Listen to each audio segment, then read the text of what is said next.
Mm-mm.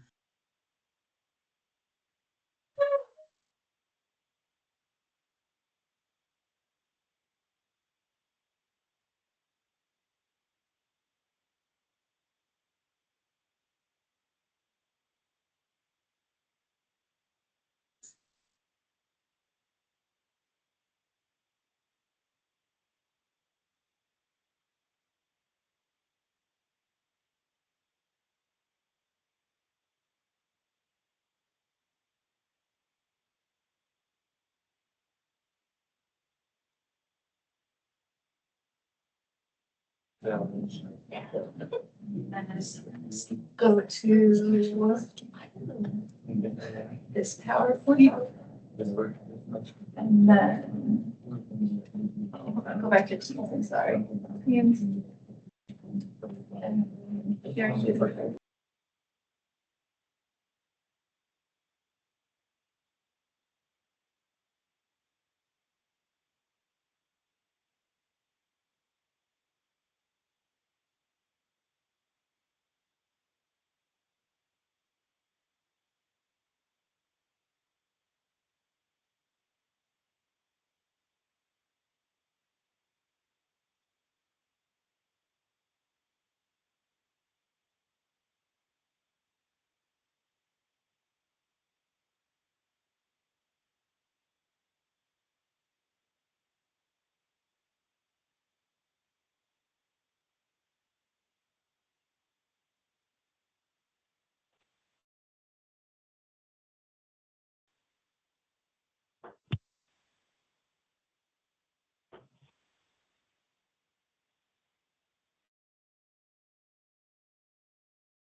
Just button the mic.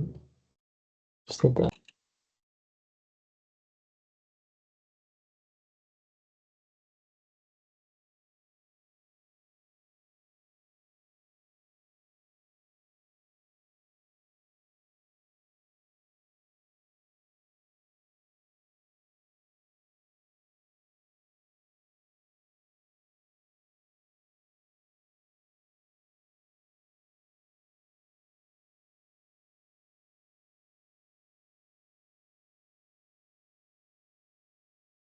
Time for breath.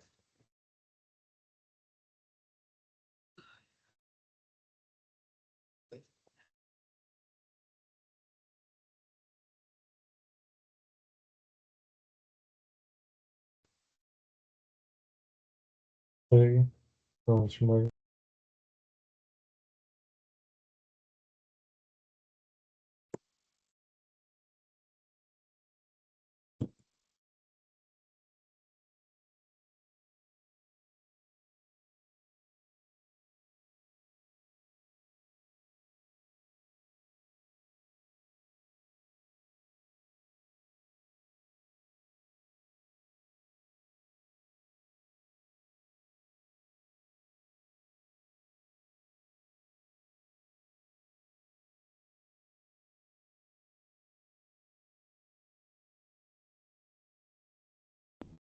Testing, testing. Can you hear me?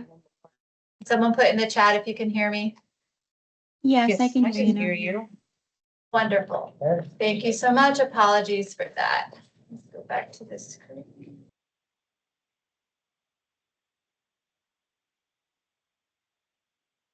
Great. Well, thanks to everyone on Teams. All I've done so far, really, as part of the introduction, is go through the slides. So we're not going to go back through that. We're just talking about this, the purpose of this training. Again, it's presented annually. It's open to the public. It's intended to provide guidance. We have a number of topics that we're going to present.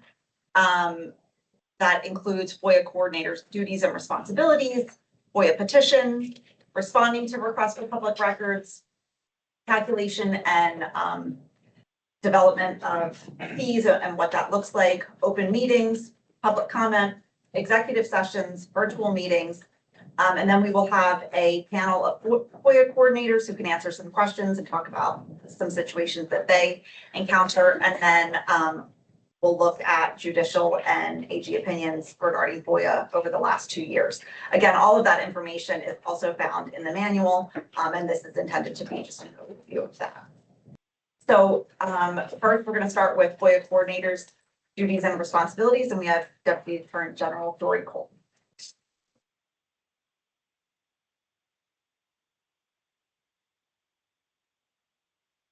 Thank you. Good afternoon, everyone.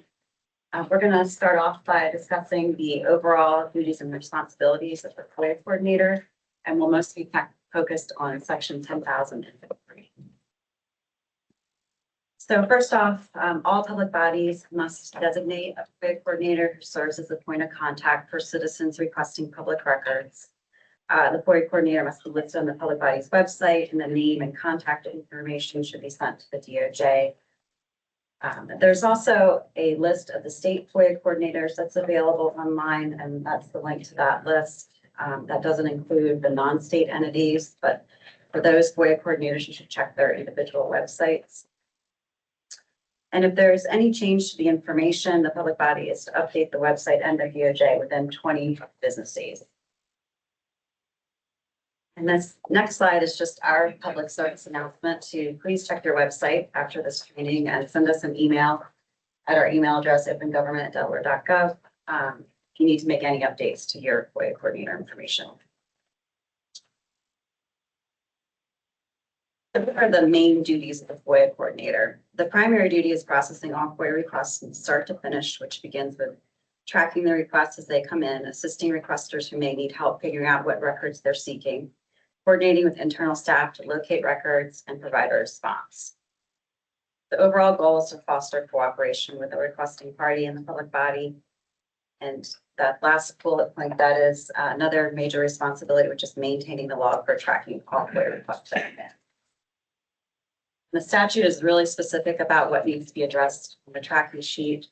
The items include the requesting party's contact information, the date the public body received the request, the response deadline, the date of the public body's response, including any reasons for an extension, the names, contact information, and dates of correspondence of those who are contacted in connection with the request, the dates of review of any documents, and names of the individuals who conducted that review and whether any documents were produced, the amount of fees, and then finally the date of disposition of the request.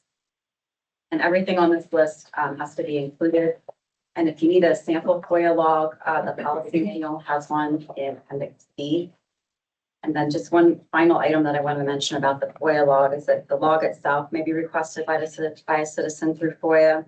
There was an Attorney General opinion issued in 2021 that found a violation for a public body that failed to track all the items required by the statute, and also determined that FOIA coordinators should regularly update their log and discourage the practice of, quote, retrospectively creating or substantially revising FOIA logs to comply with FOIA requests for FOIA logs. And that opinion number is 21 IB 27 if you wanted to take a look. Moving on to the statute and what section 10,003 covered. It covers the access issues to public records and several other topics, including the form of the request, how to respond to requests in general, and how to handle two specific types of records, the emails and the non-custodial records.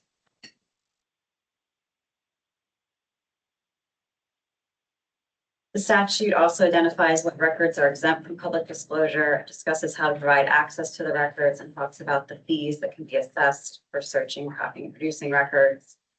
And we'll move into these areas of FOIA in a little more detail in the next section of the presentation, but first gonna talk a little bit about FOIA petitions, which is also included in the FOIA statute. A petition is a complaint that a citizen files with the Attorney General's office and alleges that FOIA was violated or is about to be violated. It can be filed against any Delaware public body, and the subject of the complaint can be any type of FOIA violation. For example, a citizen arguing that FOIA request was not properly answered, or a council didn't have an appropriate agenda for a meeting. The only caveat is that it has to be an issue related to FOIA. Any non-FOIA issues, other statutes wouldn't be considered through the FOIA petition process. There are rules of procedure for the petition process, and they explain the requirements and the process for the petitions in more detail. But if your public body receives a petition, this will be one of the first documents you want to take a look at it, walk you through the process. So briefly, the steps in the petition process are the citizen files a petition with the DOJ FOIA office, and the office reviews the petition to ensure it complies with the rules. And then in most situations, the FOIA office will send a letter to the public body notifying them of petitions been filed against them and giving them 6 business days to respond. I would note the rules do not allow an extension for the time to file a response unless both the public body and the petitioner agree. And then after the public body sends the response, our office will issue a determination to the parties. There is not an unlimited amount of time to file the petition. There are 2 separate time limitations. The first is for state entities that deny a records request. The petitioner has 60 days from the day of the denial to file a petition with our office. For all other requests, and that would include the claims of open meetings violations involving state or non-state entities and records request violations involving non-state entities, petitioners have 6 months.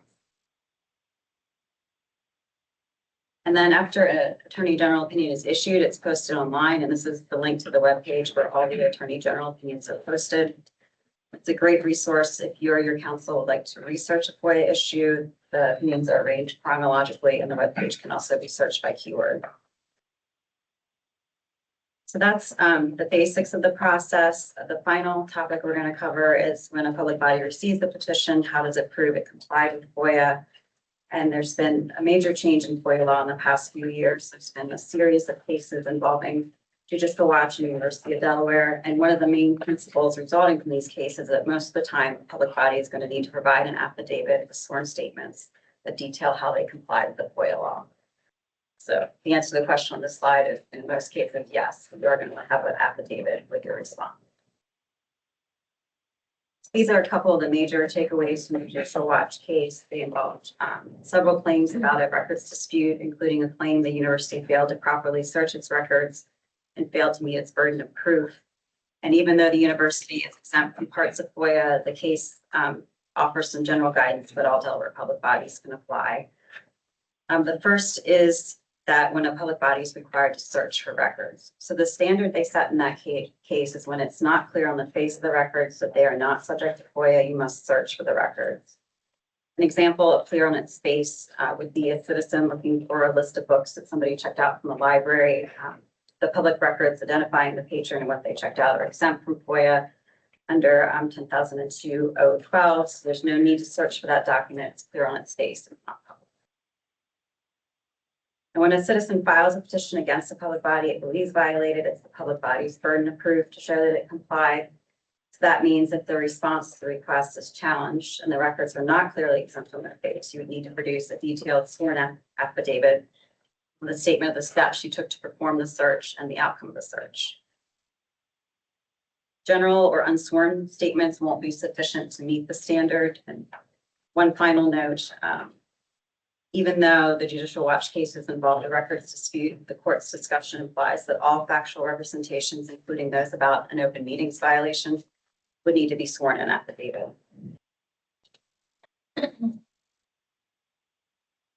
So this is just a list of the citations for the Judicial Watch cases in case your counsel wants to take a look.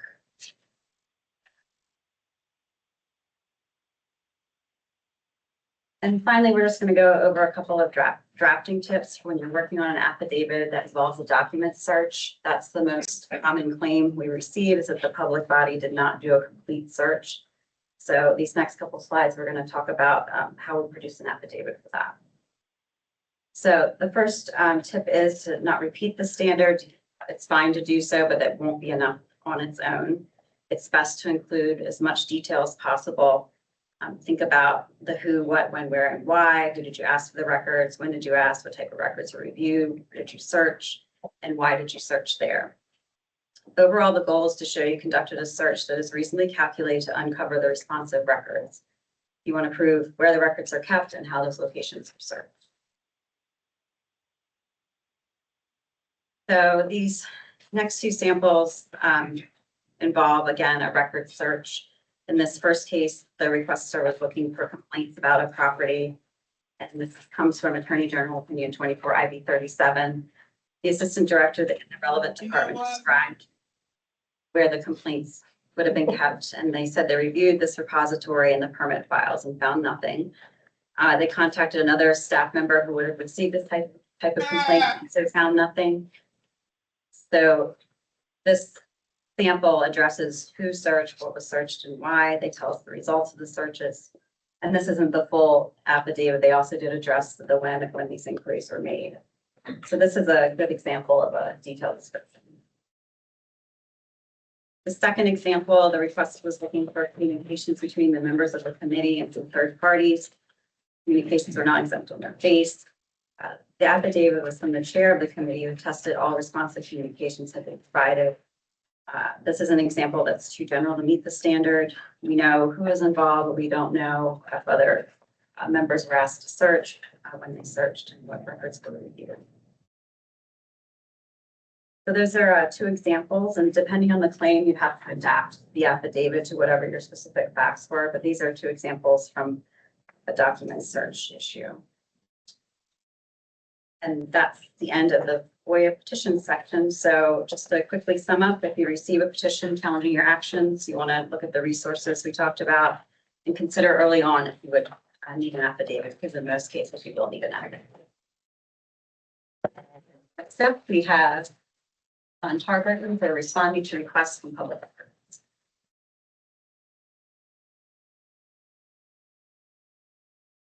Good afternoon. My name is John Tarburton.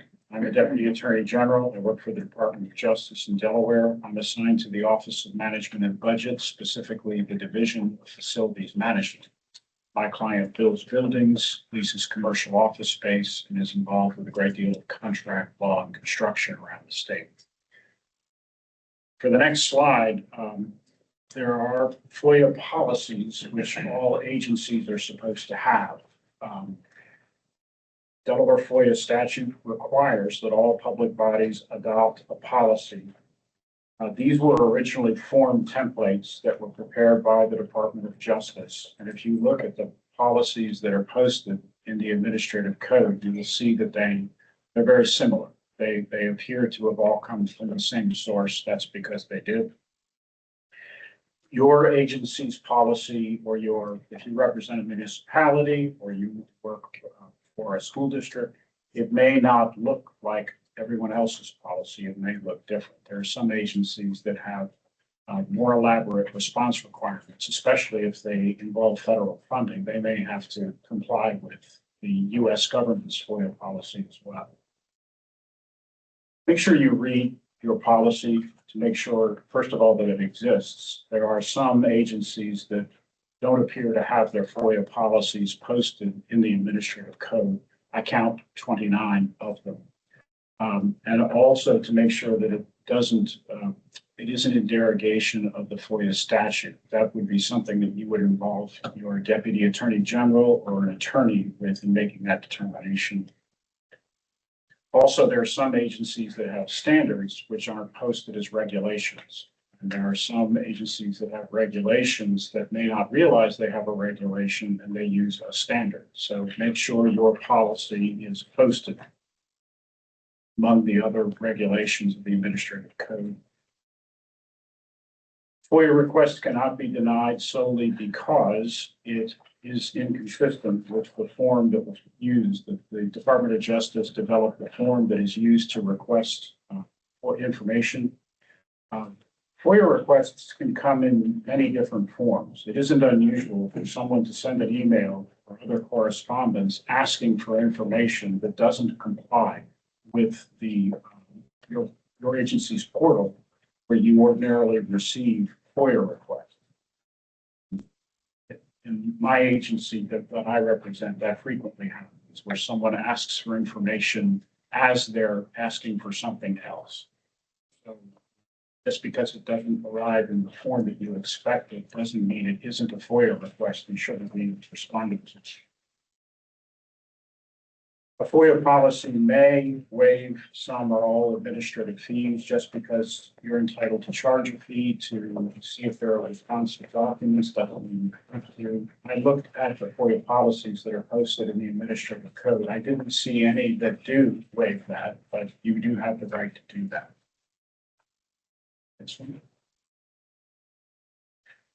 The policies that exist are posted at Title 8 of Delaware's Administrative Code. If you go to the legislature's website, the administrative code is one of the headers that you click, and you can see all of the regulations that all Delaware agencies have.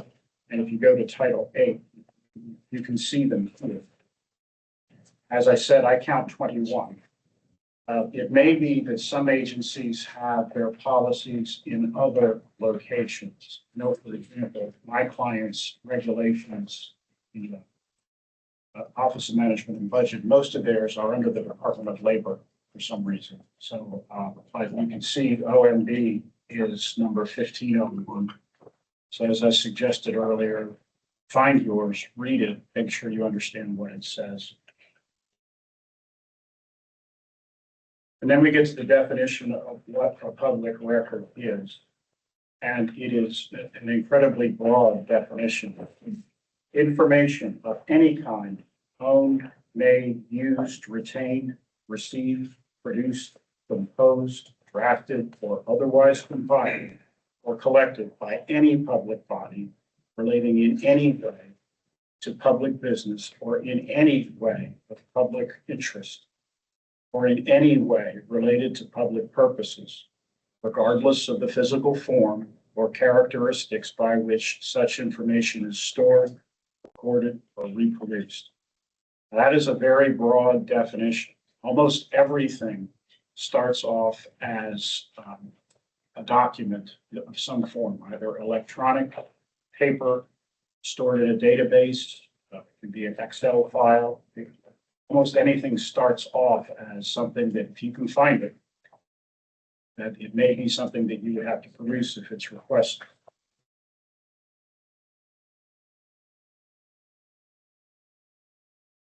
Now, if you look at your FOIA manual, the policy manual has in section 2, starting at the top of page 7, very good explanation. So if you ever find yourself with a FOIA request and you're asking yourself, is this something that is subject to FOIA? You can review this information and determine if it's a public record.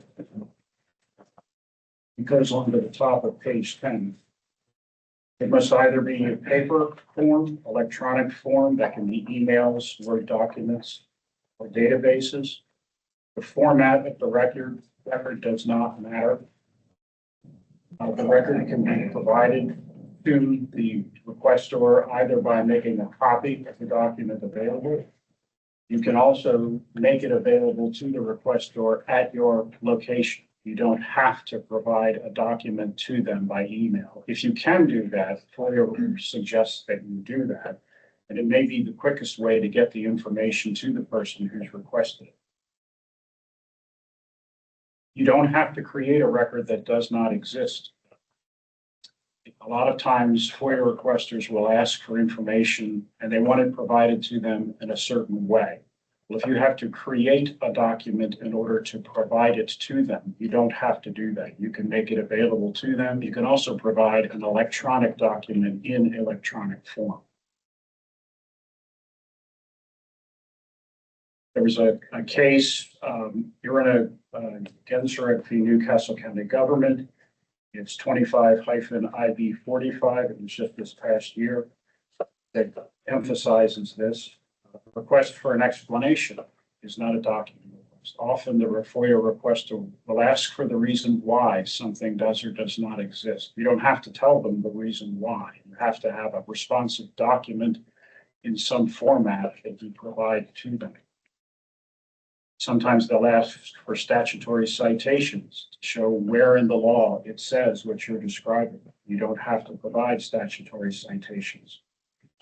Sometimes they'll complain that the response is formulaic and not individualized to them. The response can be formulaic and not provided individualized to the particular requester. The next slide, what is not a public record? Oh. I should. If you look down at the bottom, you'll see 29 Dale Code sections 10002, subsection 01 through 19. That contains a very long list of things that are not public records. Just because it's a record doesn't mean it's a public record. And if you think of a steeplechase event where you have horses running down a field trying to clear certain hurdles, and some horses don't clear all the hurdles, and fewer horses make it to the end of the race than start the race. Each of these hurdles is an exception, and your document must make it through these hurdles before it becomes a responsive document. And there's a good list in the FOIA manual that describes what is not documented. Look at page, listed here. Section 3, pages 10 through 14.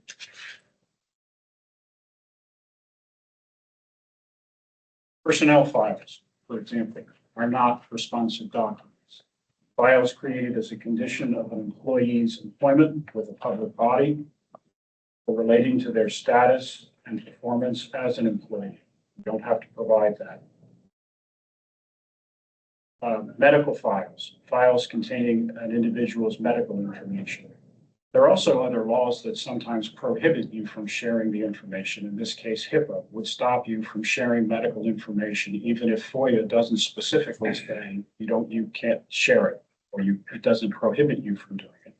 Other laws might prohibit you. Pupil files, these are records containing information about students. This is you don't have to provide that. You should not provide that. There's a federal law that prohibits that from being shared. Trade secrets, confidential proprietary information, which if it falls into a rival's hands will cause serious competitive disadvantage. It isn't unusual in the contracts of the agency that I represent for there to be trade secrets or confidential information, processes and procedures that the vendor uses that they don't want the rest of the world to know about. It may be patented, copyrighted, or trademarked. Confidential commercial or financial information. The state does involve itself in transactions. Sometimes the state borrows money. There can be account numbers, barcodes, QR codes. There can be wire transfer information when money is exchanging hands. That the agency that I represent requires bonds for contractors who are doing construction work. There's a bid bond to make sure that if they are the low bidder, they will accept the assignment of the job. There are payment bonds where they agree that they will pay the bills of their subcontractors if they're hired to do the work. And there are performance bonds, which means they will finish the job they were hired to do. Each of these bonds have certification numbers. They are confessed judgment notes. They can be activated by the holder of the bond. And they look very authentic, even in reproduced form. So I always have that information stricken from a FOIA request. So the person who's requested the information can't use it and activate the bond. Investigatory files, either civil or criminal. Law enforcement may well be investigating someone, and the information contained in those files would not clear the hurdle. Criminal files and criminal records. This would not be discoverable under FOIA. Intelligence files compiled for law enforcement purposes. Somebody may be the subject of a stakeout, a wiretap, they may be confidential informants, state police. That information would not be shared by FOIA. Records that are specifically exempted by statute or common law. We have privacy, attorney-client privilege, attorney work product doctrine. There is also an executive privilege, which would be available to the governor's office. That's a common law exception, and it's in the state constitution.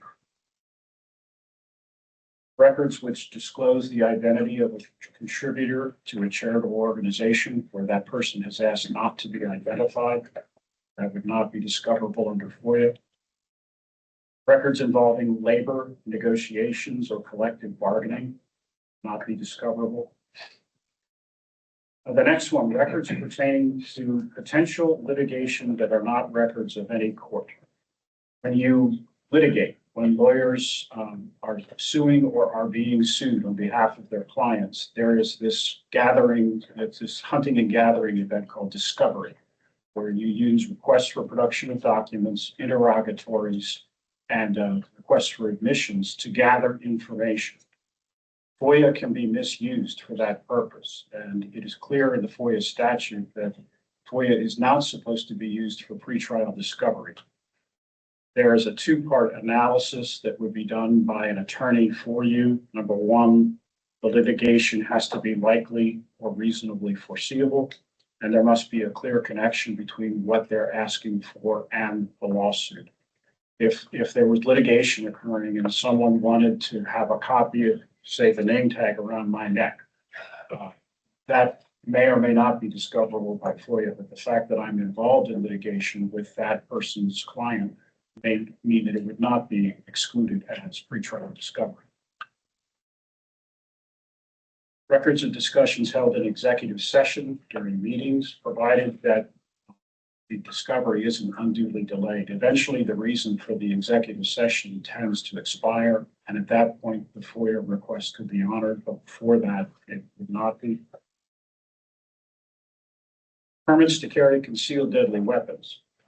The information about the identity or the address of those people would not be discoverable under FOIA. Records of a public library where persons are checking out books and looking at material and information, that would not be discoverable. Information in the possession of the Department of Corrections, where the requestor is an inmate. They're not entitled to use FOIA to gather that information. There's an organization run by the Department of Justice called the Victims Compensation Assistance Program. Information about victims of violent crimes. FOIA cannot be used to gather information about that program. Division of Forensic Sciences conducts autopsies. Information related to postmortem exams is not available under FOIA. General Assembly, emails sent or received by members of the General Assembly to their staff, to each other, or to their constituents, not discoverable under FOIA. Records which could jeopardize the security of a structure owned by the state. I have used this where my client is building a building. Someone wants to see the schematics. That is not discoverable under FOIA because someone with detailed information about the internal structure of a building could use it to damage the building. Discharge documents related to military service, not discoverable under FOIA. If you're not sure whether what's being requested is precluded by these exceptions, check with your DAG if you have a Deputy Attorney General working with you, or an attorney if you don't have a DAG assigned to your agency. These exceptions are supposed to be narrowly construed, and they're supposed to be strictly interpreted. It's easy to see one of these exceptions and say, well, it applies, but then you overstate the case.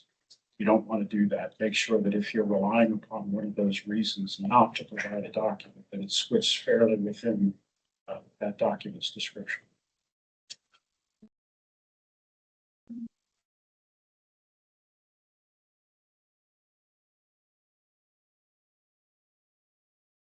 So you don't have to, I said this earlier, you don't have to provide the document itself. You can make it generally available.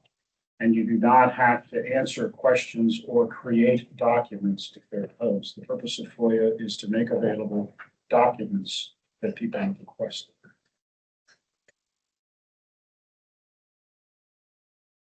Now, deadline.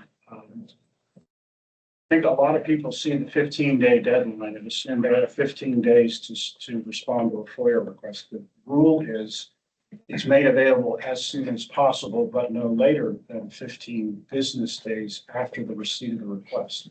And it helps to make sure you understand what your agency or your organization does when you use this, because if you take 15 business days, there are 5 business days in every week. So 3 consecutive weeks, Monday through Friday, would be your 15 days, but you're also including at least 2 weekends. So you're really at 17 days. And if the FOIA request starts on any day other than Monday, you have 3 weekends. So now you're at 21 days. When a public works construction project bid is open, this is just as an example, there will be a FOIA request frenzy from other bidders who were not the low bidder. They will want to see the bid that is the low bidder, represents the low bidder, to check to see if the subcontractors are licensed to do the work that they're going to do. To check to make sure that they didn't change the bid form when they submitted it. The state has 30 days to award the contract and 20 more days to actually execute it. So while your 15 business days, which actually is in most cases 21 days, is ticking by, you also have another deadline which is ticking by at the same time. And during those 30 days, there will be de-scoping meetings with the low bidder to see if they caught everything. Sometimes the low bidder is a dramatically low bidder because they missed something. They want to either resubmit a bid or withdraw their bid entirely, in which case the next lowest bidder would be eligible to receive the contract. The 30 days doesn't start over that situation.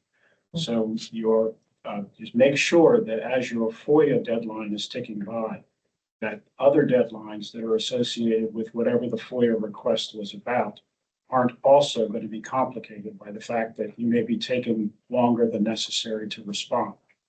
When we get FOIA requests for bid documents, they frequently come in the same afternoon that the bids were opened or the next morning. We try to get those out the door as quickly as possible. Sometimes the FOIA requests are correct in that they do identify subcontractors who are not licensed to do the work or defects in the bid that make it something that should be rejected. So these FOIA requests aren't always just to make life difficult for the agency or the FOIA coordinator. Sometimes they're correct in that they point out that there's a problem with whatever got submitted.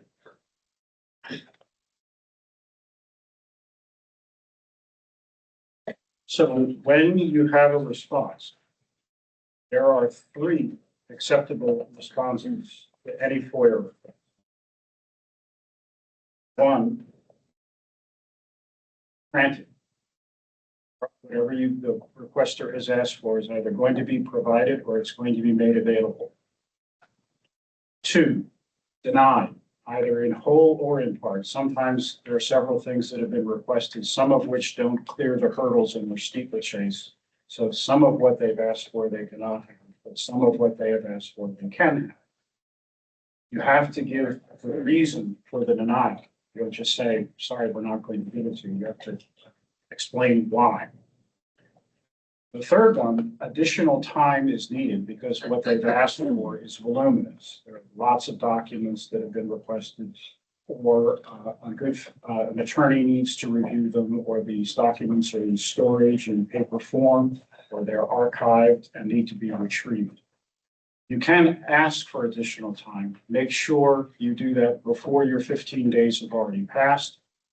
Because sometimes when there's a FOIA petition filed with the Department of Justice, the fact that the 15-day deadline got blown is now a second reason for them to complain about it. Not just that they didn't get what they originally asked for, but also that it took too long for you to respond to them. You're supposed to provide a good faith estimate, not just as soon as possible or quickly. You have to estimate how much time you think it will take to provide the information and give it to you. If you miss the deadline, provide the information anyway. If you read the FOIA petition responses, you'll see many times where the deadline gets missed, but if it's provided before the Department of Justice renders a decision, the fact that you didn't get it on time is frequently determined to be moot because you did eventually get what you asked for. So also, some FOIA requesters don't wait 15 days. They'll submit a request to you, they'll wait 10 days and then file a petition with the Department of Justice. So just because they have filed a petition, it doesn't mean you have blown the deadline. It may mean that they're just impatient.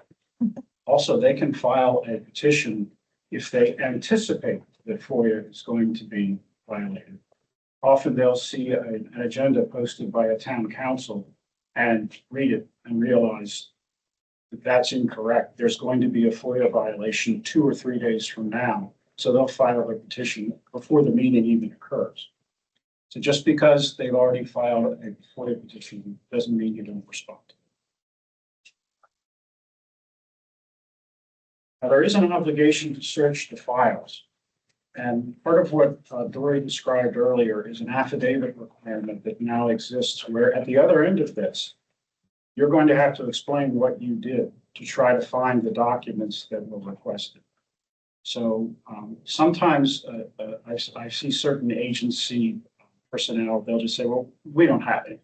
Well, I don't think we've got anything. And in 4 minutes, they'll have decided that they have no responsive documents. And I find that interesting because I don't know how they think they know that. You have to make a search. Now, unless it's clear from the face of the request that the demanded records are not subject to FOIA. Dory gave an example earlier. There was one FOIA petition where a student parked a car in a middle school and was told they had to move their car because students at middle schools are not permitted to park their cars at the school. That student's father submitted a FOIA request and wanted to know who spoke to his son, who told his son he had to move his car. An identity is not a document. There was no acceptable FOIA response. There may be documents that reflect a person's identity, birth certificate, driver's license, social security card, but there was no document that was being requested. So on its face, there was no responsive document that was subject to FOIA, and it could be rejected out of hand.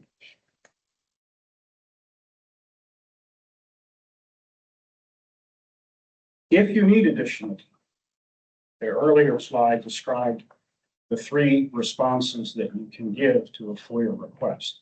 If you're on the third one, where you need more time, there are 3 possible responses associated with that. More time is needed because the records are voluminous. There are just too many that have been requested to gather and provide within the time limit available, 15 days. The request requires legal advice. An attorney has to review the documents to see if they should be provided, or they're in storage or archived. A lot of documents only exist in paper form still and need to be pulled out of boxes, pulled out of files, scanned. Now, the next one, it's in a way a 4th condition, but it goes with each of the 3 that are of it. You have to give a good faith estimate of how much additional time is going to be needed to fulfill the request. You don't have to be accurate. I mean, it doesn't have to end up being that much. It may take more time, but as long as before each 15-day deadline expires, you let them know that you need more time, you can do that. And you're not asking for their approval or permission. You're not saying, please grant me 15 more days. You tell them that you need 15 more days to complete the task.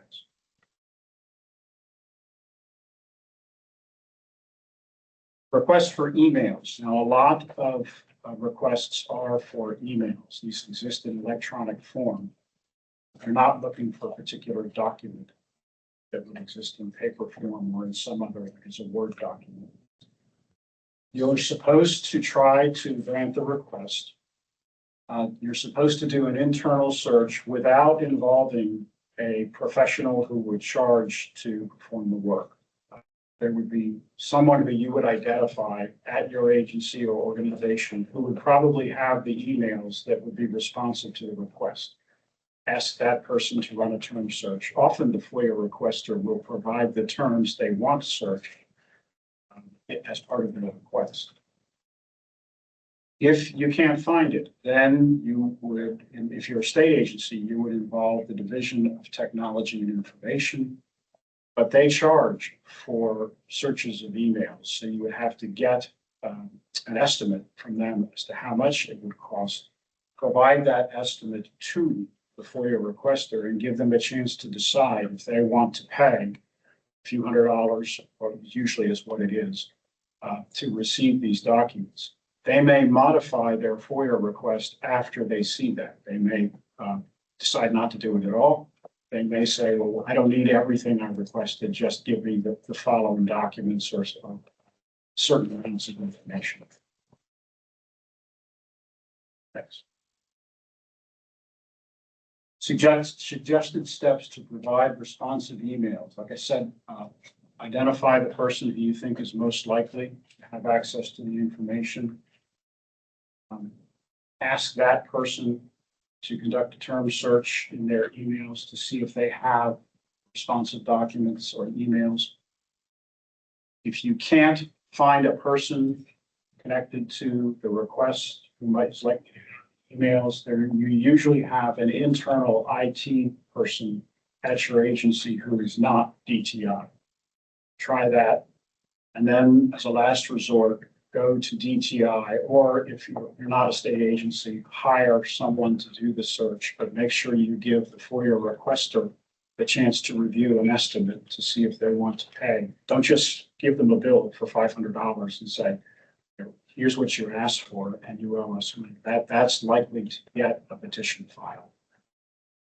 It's the worst way to do it.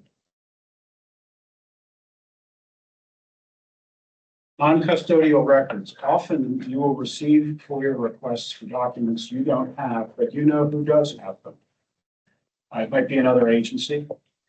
For example, with my client, when there's a building that's under construction, there is, as part of the initial documents created by the state, a schedule showing all the work that's going to be done with a timeline showing when the concrete is poured, when the girders go in, when certain events occur.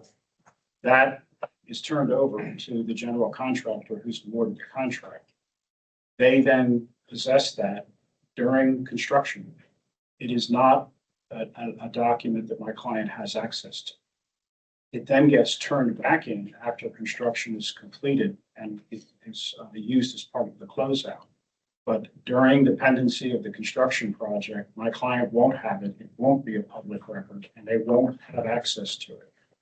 So also you may have another agency who does have the information. What you're supposed to do is request the relevant custodian to provide the records to you. And what I've also done is contact the FOIA requester and let them know my agency doesn't have what you're looking for, but this other agency is the one you should check in with. Recently had a FOIA request from someone looking for an opinion. It was the Unemployment Insurance Appeals Board. It was an attorney. I called them, told them, you need to send your FOIA request to the Department of Labor, not Office of Management and Budget. He was thankful, withdrew his request, and moved on. Had another one recently where there's a marina downstate, which will remain nameless, which is surrounded by parcels of land that are controlled as conservation areas. Next to one of these parcels is a parking lot. A tree fell over on a car from the conservation area onto a car that was in the parking lot. And this attorney from Illinois wanted to know who to sue, who owned the property where the tree was, because it fell either on his client's car or he represented the insurance company that had received a claim. I knew which agency owned the land that the tree was growing on, but my response to him was my agency doesn't have any responsive information. You can look this up by doing a title search. That interaction didn't go as well as. You are supposed to make an effort to track it down if another agency has the information. Denial. This is the dramatic high point of a FOIA request, where you are not going to provide the information that has been requested because it didn't make it through the hurdles of all the exceptions that are available. It is a document maybe, but not a responsive document. Or you just don't have the information and you don't know who does, or it's a request for information which on its face is not subject to a FOIA response. Make sure, as Dory described earlier, if this ends up as a petition to the Department of Justice, there will be an affidavit requirement where you will have to explain what you did, the reasons why you denied it. You won't have to give what's called a privilege log. That means you list the documents that are being withheld and you list a reason why they're being withheld, but you don't actually provide the documents. You don't have to do that. But you do need to make sure that you have proceeded along the path to the end of the 15 days or an extended deadline to make sure you made a good faith effort to try to find the document. And it's best if you check in with your DAG to confirm that this is not information that is available through FOIA.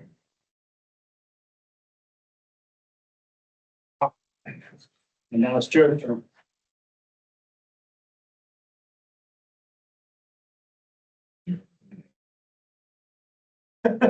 Good afternoon, everybody. Hope you're all doing well. My name is Joe Hanlon. I am a Deputy Attorney General. I've been with the AG's office for 17 years, and the last 6 years I've been representing the Delaware State Police, and I am here to talk about fees under FOIA. And I'm going to go real quickly through these slides, frankly, because all the information in these slides up until the end are all in section 10,003, subsection N. You could just read the statute and get all this information. So we're going to go quickly through it. And very briefly, I'm just going to talk about a couple of recent decisions dealing with fees to give you some real life examples. I'm sure all of you read the FOIA decisions on the regular, keep on top of the current law, but just in case you don't, I'm going to go over just a couple of recent ones. So permitted fees, the statute obviously says that you can charge for FOIA requests. There are limits to that. And there is a general requirement in the statute and in the decisions that have interpreted it to keep the fees to a minimum. All right, we're not in the business of trying to make money off of the public with FOIA requests.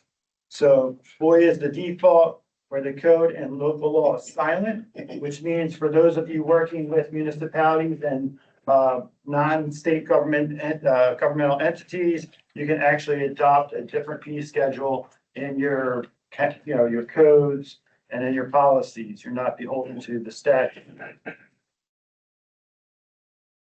Administrative fees, what are those? The statute actually suggests that they are required, which is interesting. I don't know if that was intended, but the way the language is in the statute, it sounds like you have to charge for administrative fees, but public bodies can adopt policies waiving those fees. We'll talk about waiver in a second. Happy hour. We're all going in about 20 minutes, right? What do I mean by that? That means the first hour of searching for documents has to be free. You have to give that free to the public. You can't charge for 15 minutes worth of work. I just read something recently where I think the federal government, at least the federal DOJ said provides for 2 hours. The 1 hour in Delaware must minimize, charge only fees that are reasonably required to process the request. So that's your standard, and that's what you might have to argue. I'm going to read this very carefully so you get all this information here. I'm kidding.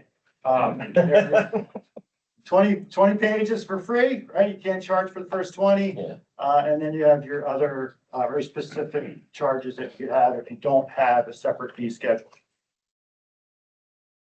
So what's permitted?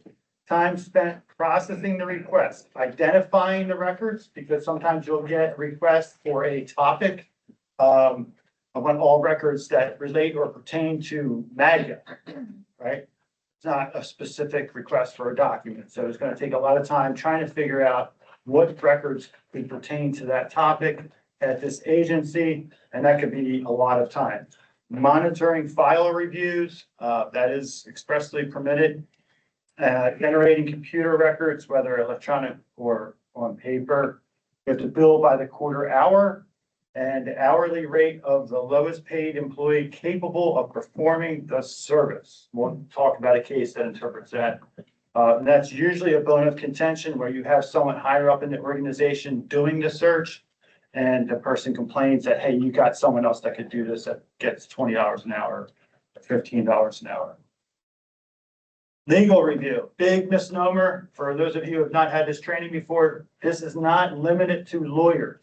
So a legal review is anyone at your organization looking to see if any of those exceptions that John talked about apply. That is a legal review. So you can't charge for that, which is really difficult. Because that sometimes is the great amount of work that's done in a FOIA review and production. Subject matter review is not legal review. So the one example I could give of that is they ask for records relating or pertaining to a certain topic, and you're looking, or someone's looking at those records to see if they are actually responsive to the request. You can estimate and charge for that time, and that can be significant. But if you're looking to see if it's an investigatory file or an intelligence file, or could be something that's considered a personnel file, that is a legal review. Waivers must comply with FOIA policy and must be applied consistently. So a lot of times you might think, let's not charge this time. It's pretty minor. It's just a couple of hours. It's just a couple hundred pages. You got to be consistent. You're going to come back to bite you if you're not consistent. Other charges, we're going to take about a half hour talking about microfiche and microfilm. Again, I'm joking. That is actually still in the statute. An actual cost of materials that you might provide, you get charged for those, but last time I checked, the thumb drive's like a nickel. So third-party custodian fees, if you actually have to go outside of your organization to hire a document collection, e-records kind of firm, they're going to charge a ton of money. That's going to be huge and a bone of contention. So that's a whole other seminar for another day. Estimates. Itemized written cost estimate for administrative fees. You have to provide these estimates. So I just saw in the newspaper the other day, or maybe it was last year, I don't remember. There was not a University of Michigan, some college student in Michigan saw records from the college that he was attending relating to some kind of disciplinary proceeding. I'm assuming it was for him. And he was sent a bill for $86,000. His mom actually received the bill, and it made the news. You don't see FOIA requests and fees, specifically my topic, in the news that often, so that was really exciting for me. So I thought I'd tell you all about it, but they just sent him a bill. Or sent poor student's mother a bill. You can't do that. You have to send a cost estimate. In my experience, a lot of folks then ignore the estimate and the request for payment. So when you send that estimate, indicating there you need to respond by a certain day, chances are you're not going to get a response. You can close your FOIA request out. But you have to be very reasonable in providing your cost estimate. That's really difficult sometimes. You have to do it in a way not to discourage the FOIA request. You can't just say, oh, this is going to cost you $86,000. That's what Michigan probably did in that case. Our office will see right through that. But you also don't want to create a collections practice, so you want to try to be accurate as possible. And then the requester may proceed, they may narrow in response, or they may just cancel expressly. Most likely they'll ignore it.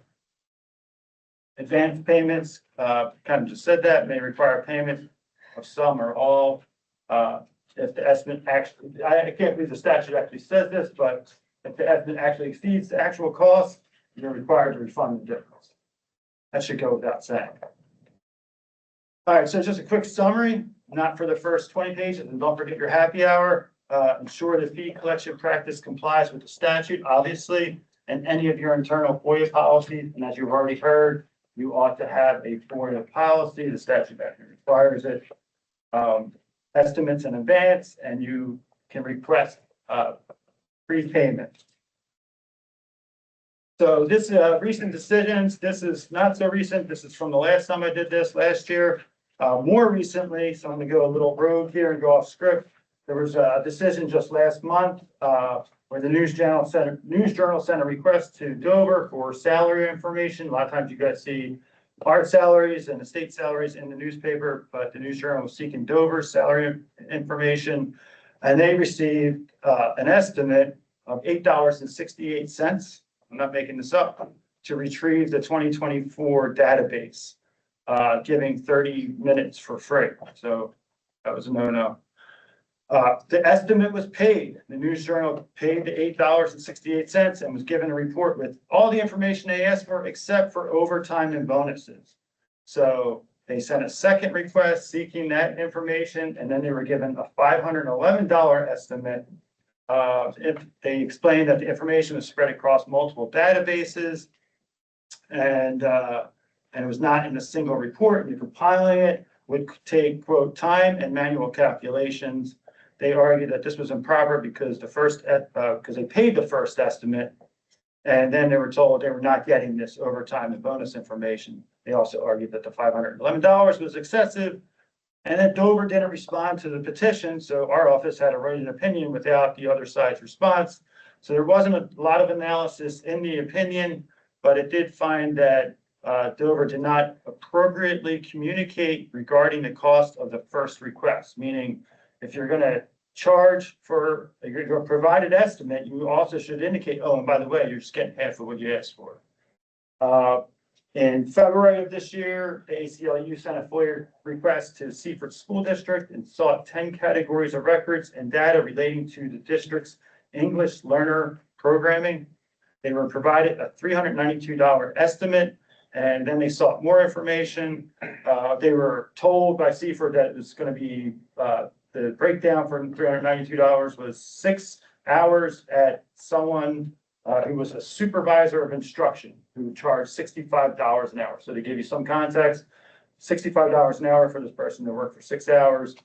The ACLU challenged only the person's rate. They argued that the supervisor of instruction is a doctorate level position, and that the request, although it was voluminous, wasn't really that complicated, according to the ACLU.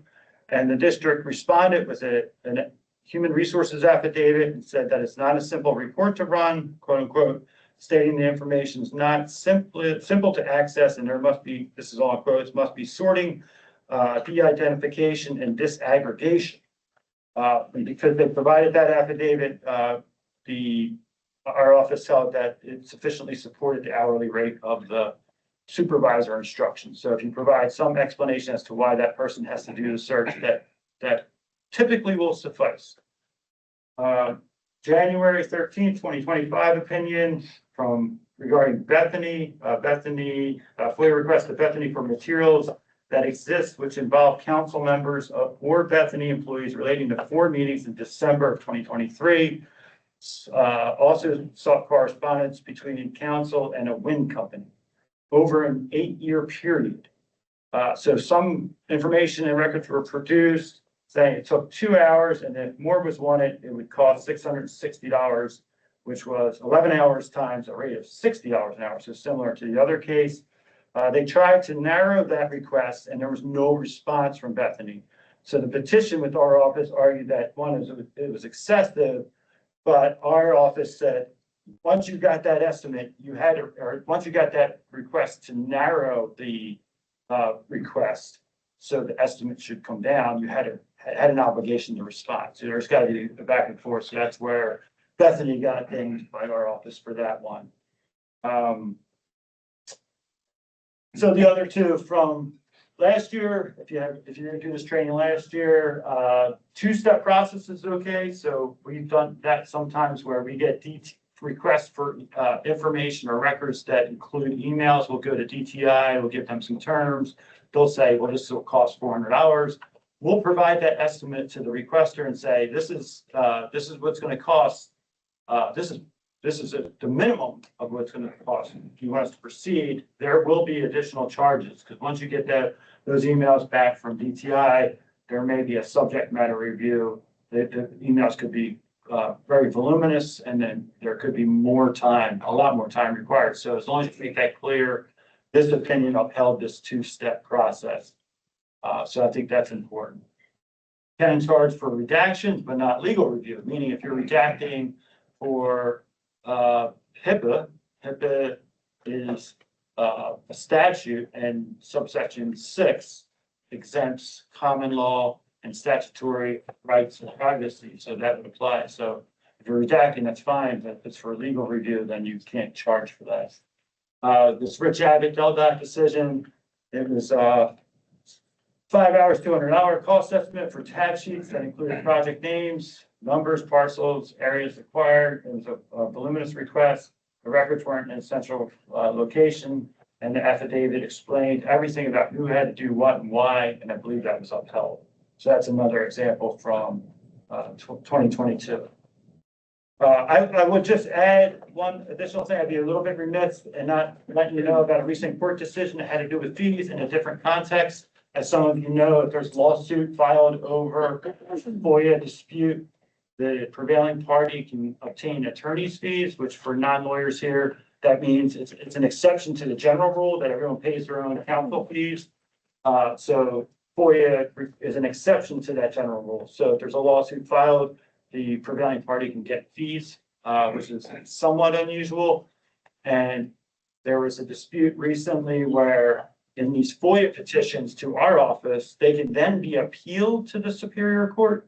And there was an argument made that those appeals are not the same as lawsuits, and you cannot get fees if you're successful in the Superior Court appeal. And the Superior Court agreed with that argument and held that if you want to get attorney's fees and FOIA disputes, you actually have to go to court and sue the government entities. So FOIA petition appeals, there's no fees allowed. So it is a fee topic. It is a recent FOIA decision. We don't get a lot of those from the court, so I thought it was worth mentioning. And thank you for your time and attention. Good luck with your future FOIA endeavors. And now I turn it over to Casey Sabb and Emily Burton to talk about open meetings.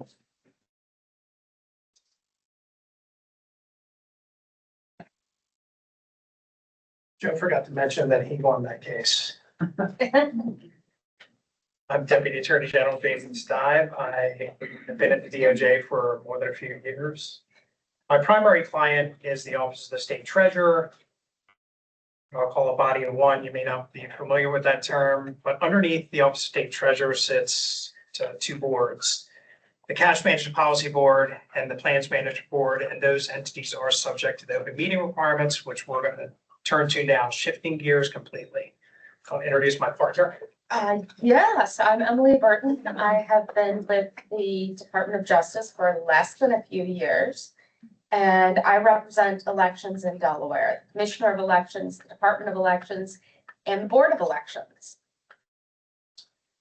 So we're just going to hit the wave tops. By show of hands, does any FOIA coordinators in the room, do you have public meeting duties? Is anybody doing agendas and minutes? 2. Okay. 3, sorry. So we're going to hit the wave tops. This is a very broad, lots of issues in open meetings. We're going to hit the wave tops and keep it brief. I did want to point out that the FOIA manual, section 5 of the FOIA manual, is a great resource. Very well detailed, lots of citations. And if you ever have any issues with respect to open meetings, you should definitely consult the FOIA manual or your counsel.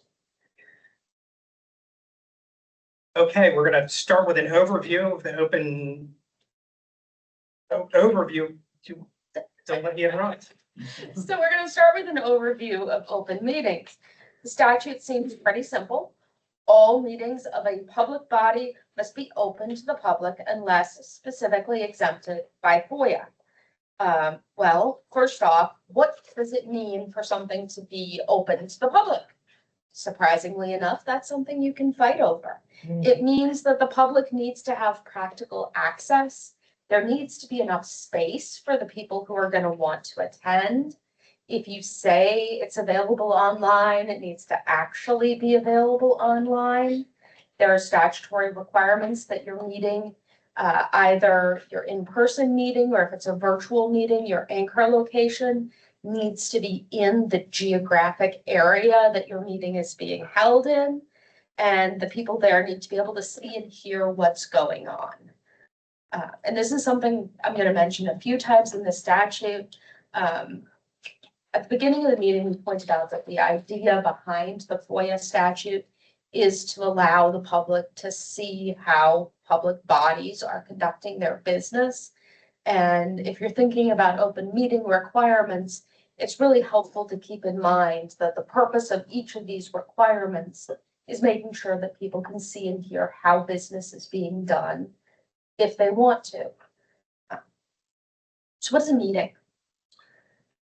Well, before we get to what is a meeting, I thought I'd just explain a little bit about the public bodies that are subject to the open meeting requirements. Some of you may be with departments and agencies. They're typically bodies of one, which are statutorily exempted from the open meeting requirements. There are also certain entities that are boards and commissions, that kind of the nuts and bolts of the meetings that are statutorily exempted. Aside from that, the public business of public bodies subject to the open meeting provisions need to be conducted in public unless there's a basis for meeting in executive session. We are going to have another presentation about executive session, so we won't be covering that. But back to the definition of a meeting. So high level, you need two bodies for a public meeting. Well, you need two individual bodies, not two public bodies, but you would need the definition of a public body is broad enough to cover two people that are appointed by a board or commission to do some work and to meet. So you need to be very careful when your board members are meeting. We'll get a little bit more into that when we walk through this definition. But yes, Emily, correct that technically speaking, two members of a public body subject to the open meeting provisions could be subject to the open meeting requirements if they're appointed to do a specific task. But getting a little far afield, let's walk through this definition. I'll start with a formal or informal gathering. It means exactly what it says. You don't have to have a formal meeting of the members of your body for it to potentially trigger the open meeting requirements. They could be meeting at a dinner. They could be together at a conference. Doesn't mean it's a meeting, but once you have all of your members or a quorum of your members together, there are potential FOIA implications that you should be aware of. There's also the concept of a constructive quorum, where you could meet the quorum requirements and trigger the open meeting requirements just through a daisy chain email correspondence, just through phone tag, multiple phone calls, a substantive exchange or discussion occurring through emails on a matter of public business that's within the public body's mandate. That could be a FOIA violation. Emails, telephone calls, substantive exchange of information on a matter of public business could trigger open meeting requirements. It should take place in a meeting, so it's a FOIA violation. Just wanted to mention that. Quorum? Easy answer. Half plus one of your body by default. Some statutes change this, so take a look at what that's going to be for your individual group. One caveat to this is if you make some kind of subgroup of your public body, like a subcommittee or a working group or a task force, that becomes its own public body. You can't create one that is less than a quorum of the full board to avoid public meetings. Which brings us to the term public body. That's a very broadly defined. It's a lot to work through. The definition's a lot to work through, and our opinions go through it in detail. I think for our purposes, you're going to know that your board or commission is subject to. Clearly, it's a statutory body, not an issue. Your board or commission or committee could form a committee itself. Could form, if it's your committee could form a subcommittee. All these are examples of likely public bodies that would be subject to the open meeting requirements.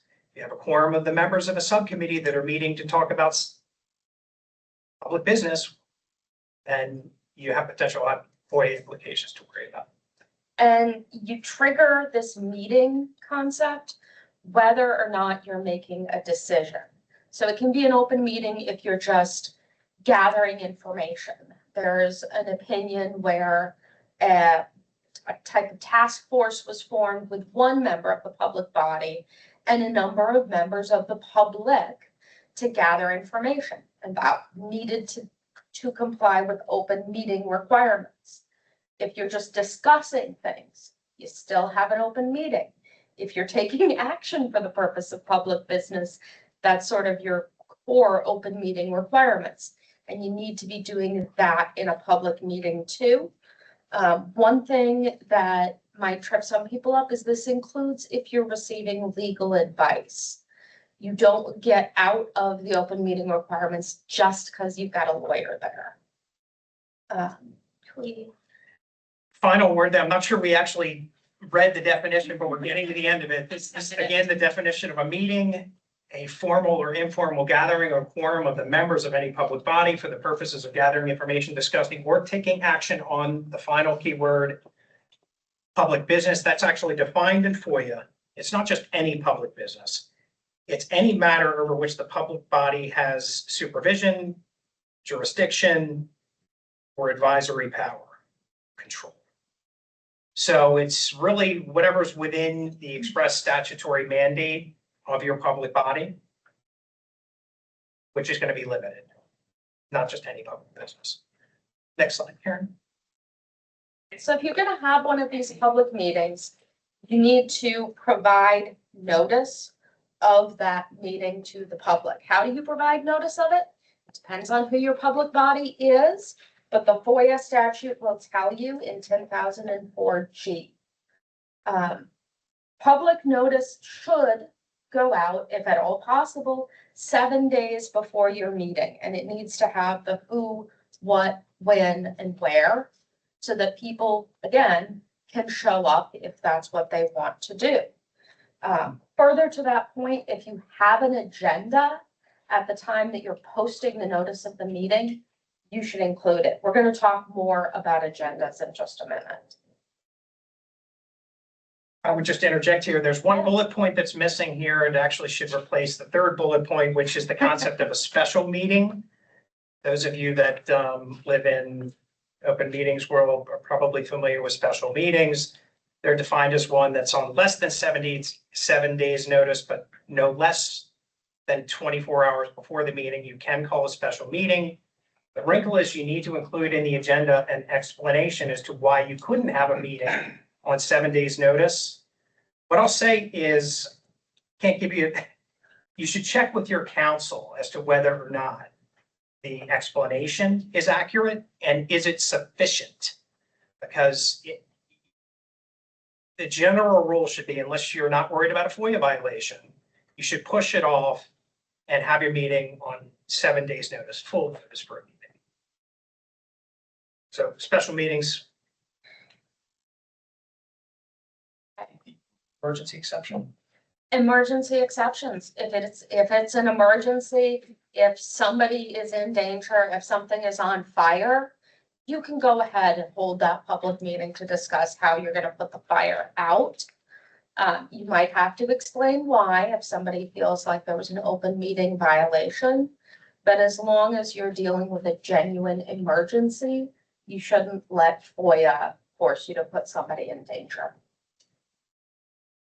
Slide, please. Slide. So I'll take this one. you'll take, okay. Yeah, we're going to talk a little bit about the contents of the meeting notice and the agenda.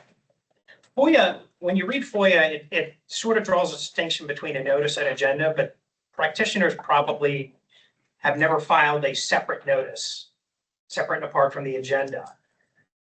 But they are two distinct items that are normally joined in one document. Some entities will file it as soon as they get their schedule for the upcoming year. They will go to the public meeting calendar for state entities that have to post on the public meeting calendar. They will file all their notices without agendas in advance for the entire year, maybe multiple years. So In my practice, it's one document. It's the notice and the agenda combined together. So that's kind of how I'm going to treat it here. The meeting notice itself needs to include the time, date, and place of the meeting and whether the meeting will be conducted virtually under 10,006A. Now, a little bit about the agenda itself. If the agenda is known 7 days in advance, you need to put your agenda on the notice and file it with the notice. One of the biggest things that I think my office sees in terms of FOIA challenges is you didn't tell me, you didn't provide enough information for me to know that you're going to take a vote on X, Y, and Z contract. Or you were going to do this or that. Or you were going to vote to remove polling places. So you need to include on the agenda sufficient description. The statute says general statement. The cases talk about the need for reasonable, fair notice. You need to alert the public that some matter of importance within the jurisdiction of this public body is going to be either discussed or voted on. So you should check with your DAG if you have any questions or your counsel as to whether or not you're providing a sufficient description. Sometimes it seems to me, if you read some of the cases, the agenda descriptions, the topics are perhaps intentionally cryptic because they don't want to bring attention to it, and that's how they get burned.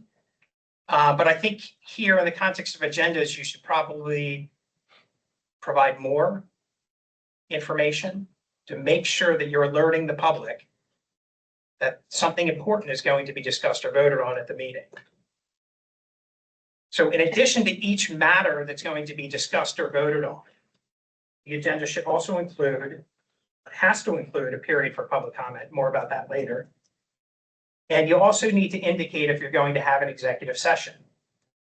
Sometimes you don't know, we'll talk about amending the statute, but if you know you're going to have an executive session at the time you file your agenda 7 days in advance, you need to say we're going to have an executive session. Now, you don't need the same level of detail in terms of alerting the public, but if you're going into executive session to discuss a personnel matter, which is permissible by statute, you're not going to say on the agenda, we're going to talk about the discipline of JWS. You're not going to put the person's name in the agenda. So the descriptions with respect to executive sessions are typically shorter. My practice is to have a general reference to the statutory exemption, like personnel matters. And I also make it a habit, my clients do, of citing the actual statutory provision that authorizes the executive session. But you should check with your counsel on the language and make sure that you're fully compliant with the executive session disclosure requirement. The final point here is do not include a catch-all category, which is not permissible. So this is a reference, and this was a practice that was rampant 10 years ago. And I still see it from time to time, which is the old business, the new business, old business. And people think that it's sufficient because we talked about it at a meeting prior, just put it, we're going to talk about it again under old business. And we're not going to let the public know that we're going to talk about this issue again and maybe vote on it. That just doesn't work. If you know you're going to take up an issue that you've already had on an agenda, put it back on the agenda, fully disclose it, let the public know. So what if you can't do all of that? The Department of Elections, Board of Elections falls more on the side of notice all of our meetings a year in advance. And we don't always have all of our agenda items pulled together a year in advance.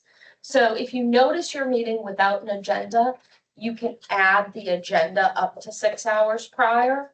Or if you're noticing a year's worth of meetings in advance, you can add your agenda 7 days prior to the meeting. And then nobody can argue about whether you gave them enough notice of your agenda. If you're doing it closer to the meeting, like 6 hours in advance, you need to include a reason for the delay. And this is not something you want to just put a placeholder in for, because if you get a FOIA complaint on it, the opinions they'll look at the context. They'll look at whether there might have been some gamesmanship over trying not to get enthusiasts of the topic you're discussing at the meeting.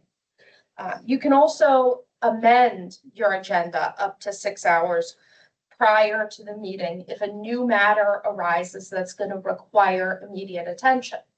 If it doesn't require immediate attention, best practice is to deal with it at the next meeting, whether that is scheduling another meeting on 7 days' notice, or whether it is pushing it off to your next monthly meeting if that's what you do.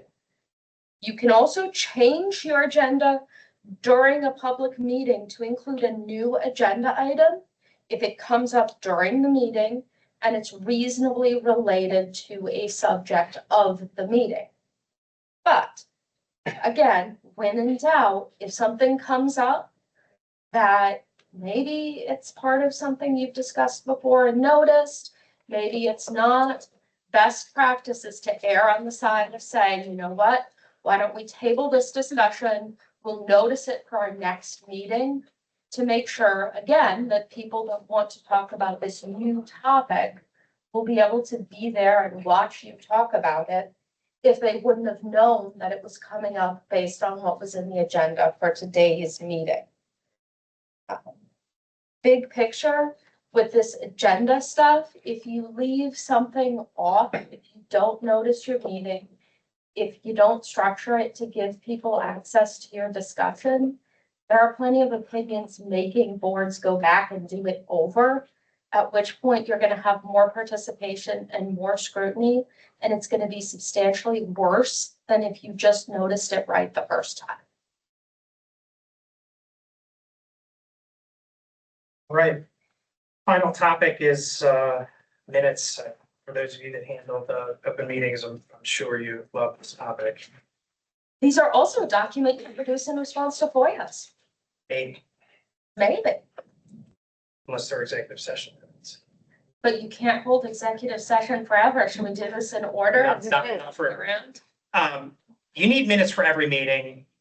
Typically, not typically, I'm not aware of any good practice where you combine your regular meetings with your executive session meetings.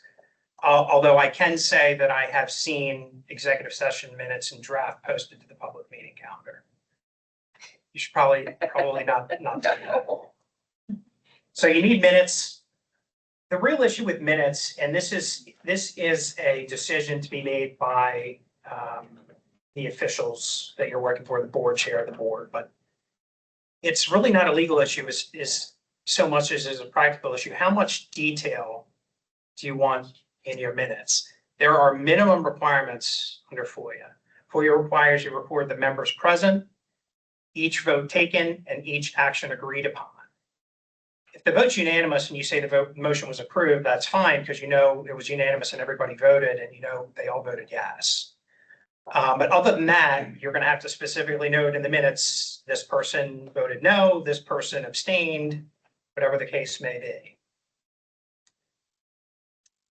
Executive session minutes, they can be withheld, as Emily referenced, only so long as public disclosure would defeat the lawful purpose for the executive session, but no longer. So you may have executive session minutes that haven't been posted, that have been approved by the board in executive session, and the issue goes away. They're no longer sensitive for whatever reason. It does happen from time to time.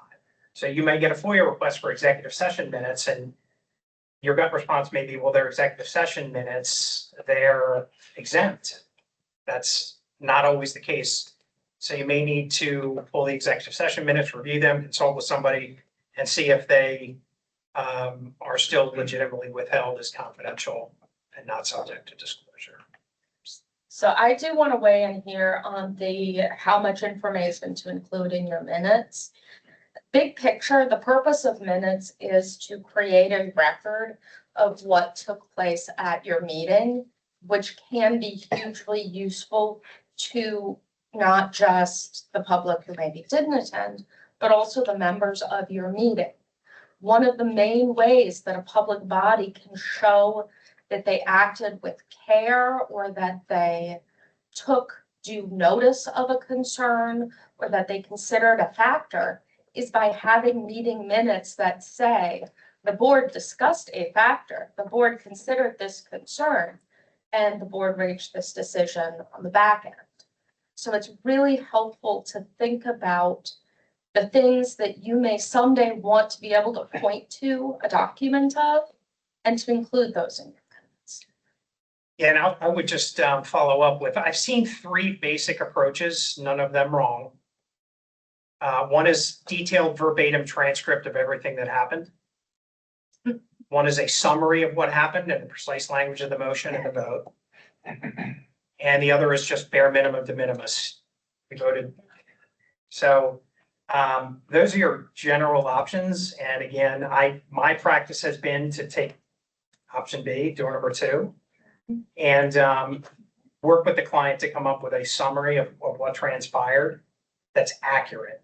One thing I failed to mention was, if you're going to put something in the minutes, it's got to be accurate. That can be a FOIA violation as well. You can't obviously intentionally misrepresent, but you shouldn't be negligently misrepresenting what actually happened either. That can be a FOIA violation. So, but check with your DAG, check with your principals as to your board chairs and executives as to how they want the minutes to be documented, and I'm sure you'll get direction from them. That's what we got. So.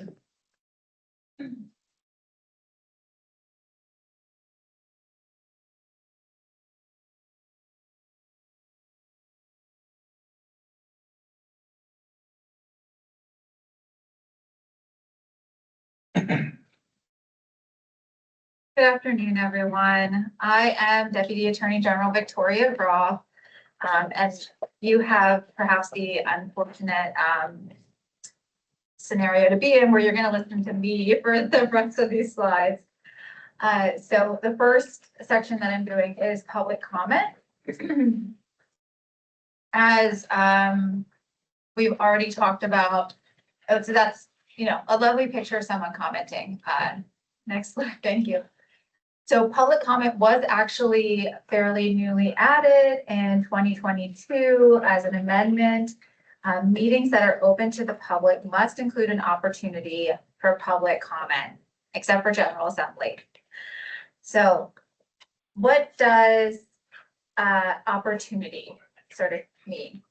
Opportunity, as it's been seen through FOIA for the public comment, means that the time must provide meaningful opportunity for the public to engage with the public body.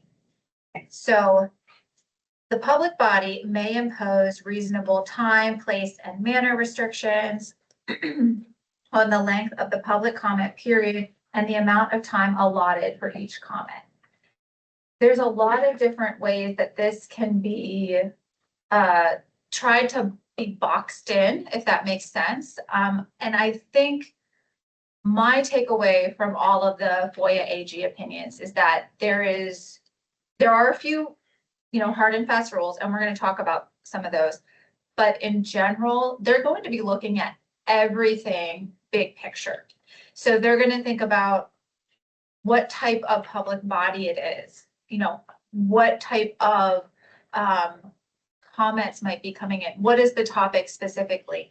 Is this a hot topic where there's perhaps multiple members of the public who want to speak, or is this one or two when you're looking at restricting or boxing in a member of the public who does want to speak or comment? Go to the next slide. And that is just a little slide from Parks and Rec. I'm perhaps dating myself with that, but if everyone loves yeah. Parks and Rec, and they're shining a light on local government to the national stage. The next slide. So some of the recent FOIA opinions, somewhat recent, this was from last year. Public comment is required to be on the agenda. This was also, a refinement of that 2022 amendment. So following up on what Emily and Jason told you about the agenda, you need to alert the public that they would have an opportunity to comment publicly at the open meeting. So that is why it's required to be on the agenda. Noting that the public and the public body will not be allowed rebuttal to comments was found to not violate FOIA. And I believe this was a school district. I could be wrong, but in this case, the public body stated at the outset of the open meeting, I believe, or it may have been on the agenda, it was somehow the public was alerted. Members of the public body are not going to be allowed or given the opportunity to put forth rebuttal to public comments. And the members of the public body were not allowed to add more rebuttal, back and forth. And my reading of that was that it was to not create a scenario where it's this continual back and forth exchange that's not so much about open discussion, but more about argumentativeness. So that was found to not violate FOIA by having that restriction on public comment. And lastly, restricting an individual from speaking during public comment based on his status as an intern at the public body was found to be a FOIA violation. So if you're a public body and you have someone that works for you or works with you, and they want to publicly comment on something, if you say you can't publicly comment because you also have this other status as an intern, that's a violation of FOIA. So I'm not sure exactly what the limitations of that would be, but at least under those facts in that AG opinion, the public body restricting an intern from commenting was found to violate FOIA. Moving on to executive session. Moving on to executive sessions. This is also me. Jason and Emily also spoke about this. Reasons for executive sessions. Executive sessions are not a default. They are the exception. They must be called solely for reasons that are listed in the statute. The logistics and the pragmatics of calling an executive session during an open meeting are you convene an open meeting. There's a motion stating the reason for the executive session. So usually it's the chair of a board or commission, but perhaps it's someone else. They say, I motion that we move into executive session to discuss the personnel action as listed on the agenda. Then the discussion that occurs once the meeting is closed to the public and you just have the members of the board and perhaps their attorney and any other necessary parties, if that's part of the executive session, they're the ones that are left in the room. Any virtual meeting that is going on or audio line, they're muted from that. That's important, right? We can't forget our virtual public meeting attendees. Then the discussion has to be limited to whatever that acceptable reason is. So if it's a personnel action, disciplinary action, the discussion has to be limited to that. It cannot move into, yeah, but did you really think that that person that we talked about before, what did you think about that? That is inappropriate, and the council really should be cutting off their board at that time or their commission at that time. And the last one is there's no voting in executive session. So if the ultimate decision of, let's say, that personnel matter is we need to terminate this individual or something that would rise to the public body action, they need to have the vote that as when they reopen to the public. And that there's two AG opinions on that. One is the more recent one, the 18-IV37. So we can move forward, sorry. And as Jason and Emily discussed earlier too, reasons for executive sessions. an individual citizen's qualifications to hold a job or pursue training. That applies generally only to boards with statutory authority to hire their own employee. It does not apply to Title 24 boards when discussing applications. Title 24 boards are like licensing boards, doctors, nurses, electricians, things like that. And that exemption for the individual citizens qualifications to hold a job or pursue training is 10,004B1. The second reason that's allowed for executive session is preliminary discussions on site acquisitions for any publicly funded capital improvement or sales or leases of real property. That's B2. The third one is law enforcement agencies' efforts to collect information leading to criminal apprehension. That is under B3. Discussions of identifiable lawful charitable contributors when anonymity has been requested is B5. Student disciplinary cases, unless an open meeting is requested, is B7.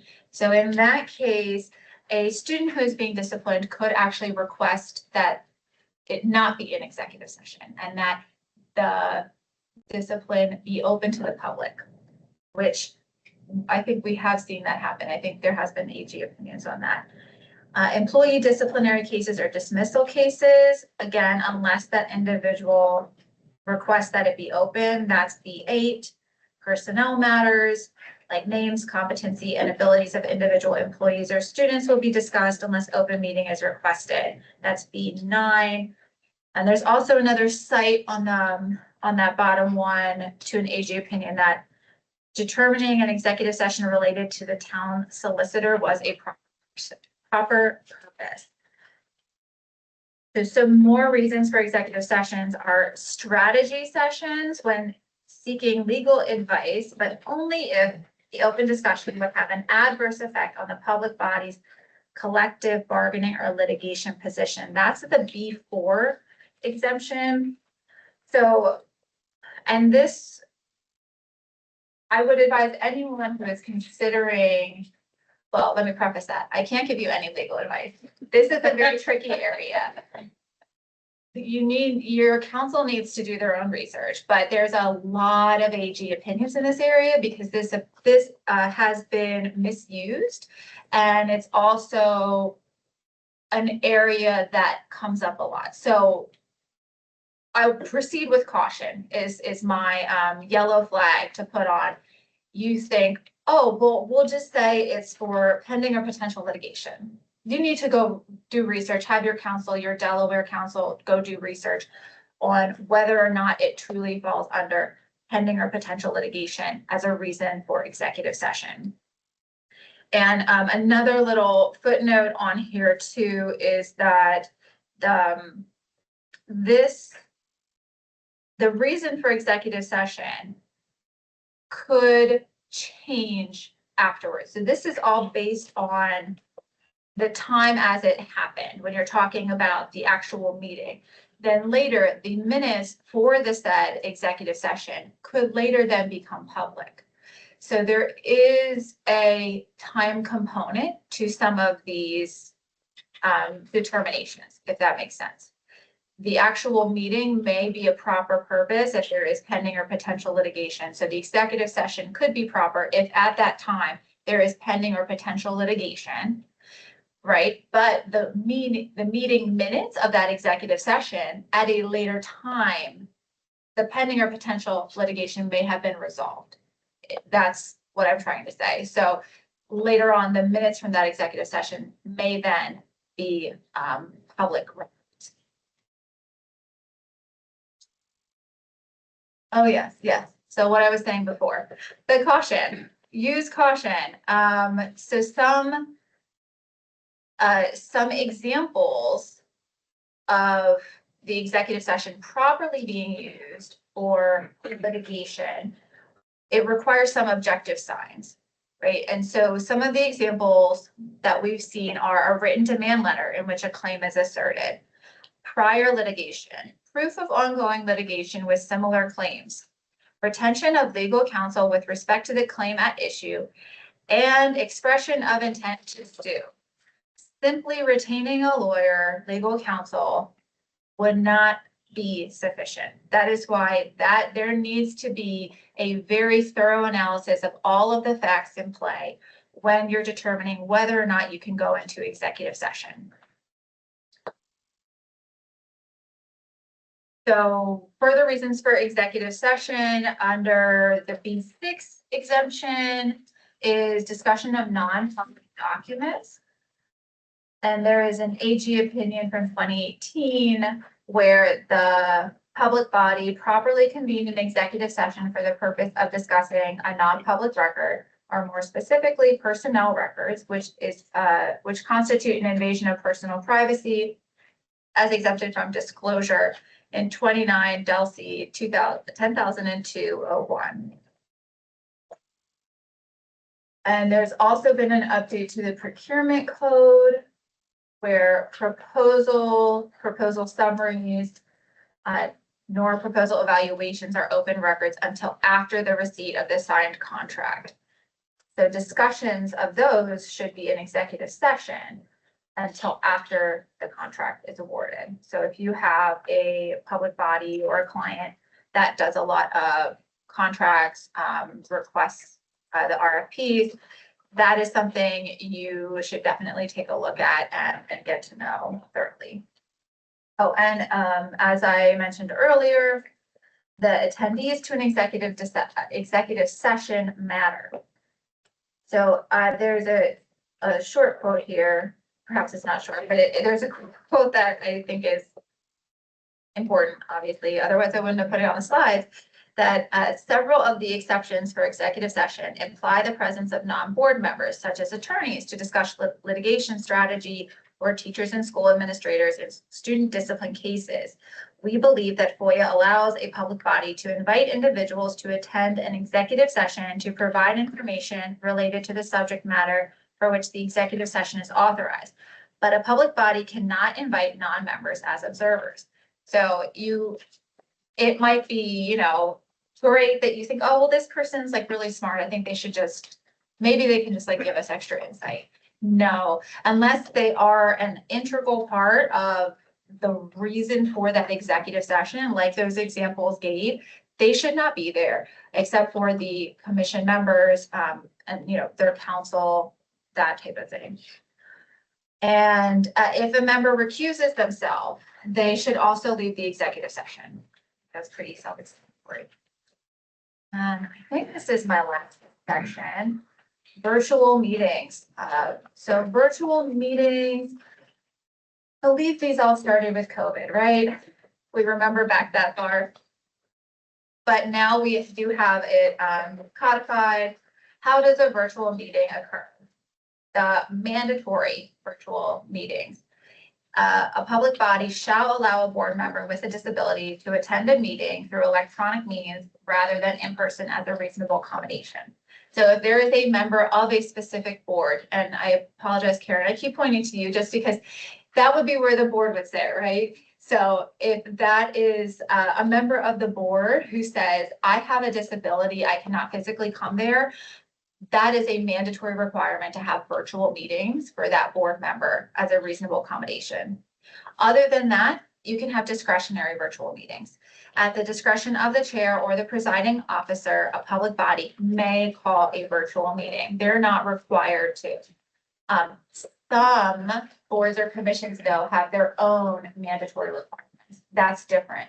We're talking about just general FOIA right now, but every board, commission, of their public body, they could put higher requirements on themselves to always have virtual meeting options if they wish to. But we're talking about just what's in the code and what's required. So virtual meeting rules. If you, through the discretion of your chair or presiding officer, decide to call a virtual meeting, the meeting notice must include how the public can monitor or participate in the meeting. The meeting must have an anchor location, and we have a definition that was, I believe this is what was added post-COVID in 10,002B as a physical location within the geographic jurisdiction of the public body that is open to the public and at which one or more members of a public body attend a virtual meeting. So if you are in Kent County, you cannot have your anchor location in Wilmington. I know that sounds like common sense, but it probably was a question that came up. So we have to have a rule now. So if you're a public body, you need to have your actual location there. Generally, that's so that way members of the public who are in your jurisdiction can attend easily. Members and witness identities must be verified and their actions authenticated to the satisfaction of the chair. Members and witnesses must be able to do one of these things: hear the comments of each member or witness, or hear the comments of and view each member or witness. What that is saying is audio only is okay. If we just have audio and there's no concerns about people's identification, that's okay. Next. Okay. Okay, document accepted by the presiding officer or chair must be provided to every member during the meeting and made available to the public under section 10,003 of this title. So if you have a document that's being shown just to the people physically, they need to be able to see it virtually as well. The public must be able to monitor the meeting through electronic means, except if it's an executive session. Yeah, that's the AG opinion 23 IB08 that the audio access only is sufficient. And what I meant by that document, that obviously does not apply if there's an acceptable executive session, right? So if you're in executive session and there's like a disciplinary action and there's a document, the members of the public wouldn't get that because you're in an executive session for that reason. And back to virtual meetings, the public must be able to provide public comment. See, it goes full circle. You're an executive, you're in the virtual meeting, you have to be able to provide the public comment on the virtual meeting if you are having virtual meetings. And you still have to have minutes. The public health emergency ended, ended back in 2023, but there were exceptions that were codified in case there is future emergencies. If there is a state of emergency, any public body can hold a virtual meeting. All board members can participate by electronic means, no anchor location required. And same public notice requirements as in person, except you are not required to post at the principal office or where the meetings are regularly held. And again, during a state of emergency, if the law requires a public body to keep a verbatim transcript, the public body still must keep a verbatim transcript. And for elected bodies, a document used during a meeting by a member or witness that is accepted by the chair must be immediately transmitted to each member or witness participating, and the public must be able to view a recording of the meeting within a reasonable time after the meeting concludes. And the final words on virtual meetings: all actions taken during the virtual meeting have the same legal effect as if it was in person. The virtual participants count towards a quorum. Virtual participants are allowed to vote. Hopping back to quorum. If someone is virtually on and then they count as a quorum and then they leave, you've lost quorum. If that person was your determining factor, it's not a on, for the whole meeting thing. If that person exits Team or Zoom or, the Zoom connection, you've lost your quorum. We got to stop and try again later.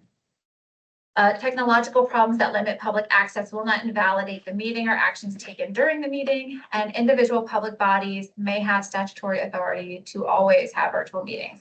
Like I said, each of public body might have their own.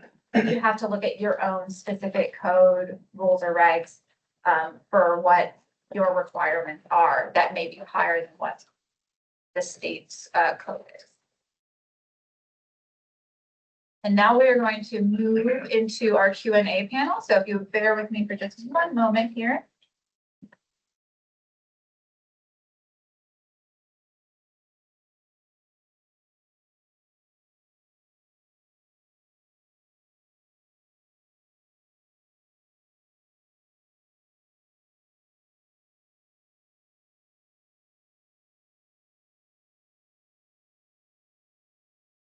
So if our panel members would come up and join us, I would love that.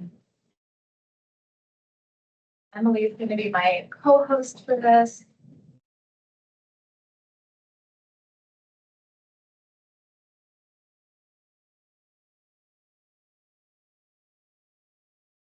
Side pick is also acceptable. Side pick also better. I'm gonna just hop over here really quickly and make.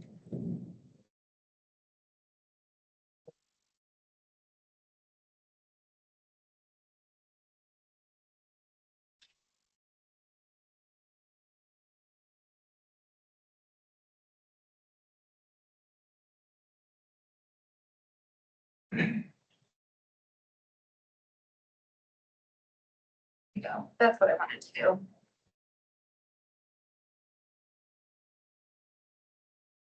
All right.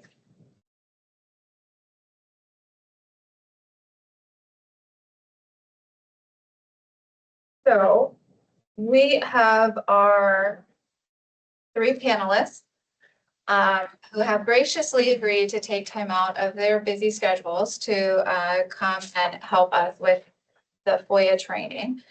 So would it be possible for you to introduce yourself and do a quick background on FOIA experience, like what agency or public body you work for, how long you've done it, other FOIA experience, about how much of your time you devote to FOIA, and one pearl of wisdom or significant lesson learned from being in the world of FOIA. So do we want to start with you?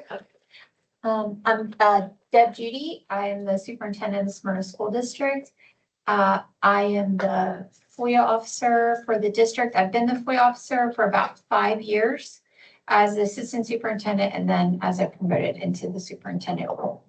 I don't spend a significant amount of time on FOIA. However, when there are, I want to say things that the media has taken a hold of, and then certain agencies are looking into public education more specifically, then we tend to get a number of FOIA requests across the state, and they are pretty uniform. I do get the occasional FOIA request from a parent or, and then of course, we get many FOIA requests about capital projects and the bidding process. So I would say not maybe a 10% of what I do for the year. And I think you'll find others have quite a bit more many FOIA requests. I think that the few things that I know most specifically are that I'm always contacting our legal, to get legal advice on requests, because we want to make sure that we're providing all the information we can and need to provide, but also that we're, keeping the privacy of those that we serve at first and foremost in our minds. I'm Kelly Pitts. I am the Public Information Officer / FOIA Coordinator for Kent County. For obvious reasons, we handle land use and issues, and for the obvious reasons, our FOIA requests have skyrocketed. So I am finding that I'm spending about 75% of my time working on FOIA requests.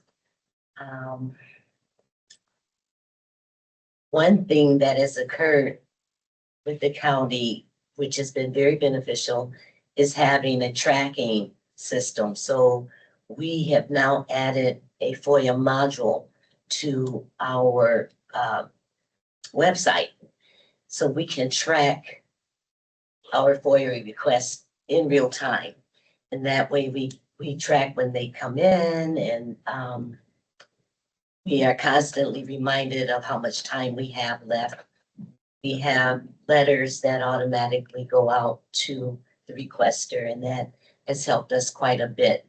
with the tracking because we have so many. I'm Angie Von Bank. I'm the FOIA coordinator and paralegal for the Delaware State Police. I have about 3.5 years experience with FOIA, 2.5 was in Maryland, the Charles County Sheriff's Office, and about a year here now with Delaware State Police. I spend about 50-50 time on FOIA versus subpoenas.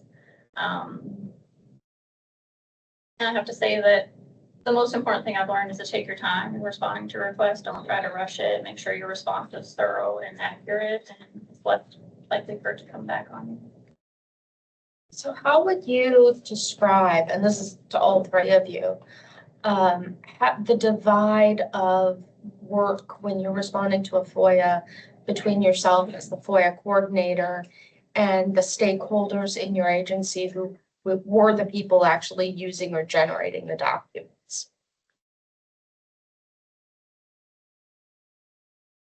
How would I describe the time? Yeah, I think yeah. What part of the project do you do versus what part do you ask the person generating the documents or using the documents to do? Okay, I have to work with the department person to coordinate a response. So we're both putting time into it. I mean, they gather the information, but I still work with them on the response to get the information out and stay on top of the timeline to make sure that we're on track. If there's a reason that we can't get it, then I need to get back to the requester to let them know why and ask for more time. And so we're putting equal amount of time into a request. Yeah. And it might depend too, right, depending on the type of request or the, whoever you're working with in gathering it. You know, it might be something where you could spend a lot of time communicating with the FOIA requester, trying to either narrow down what they're looking for or really understand what they're looking for. And I think that, you know, comes up a lot, communication with the FOIA requesting party. What has been some maybe best practices when you need to respond or communicate with the FOIA requesting party? What are some best practices you found work well for you to be professional and be efficient in getting them to really give you the information you need to do your job? And that question can be to anyone.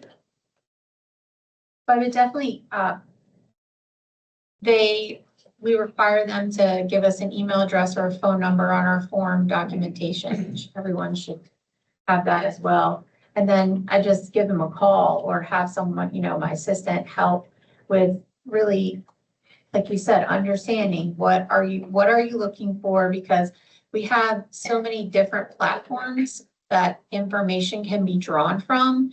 And we do have documents that may give part of the information and really, truly, it's about understanding the request and how we can help, because we're trying to help. We're trying to be open and we're trying to give them and be transparent and give them the information that they're requesting. But especially in my world, the privacy of people's and students and their families is so important. We often get employee requests, like requests for lists of employees and information about our employees because we're a state agency. So just making sure legally that we're able to do that, we're able to provide to whomever is asking.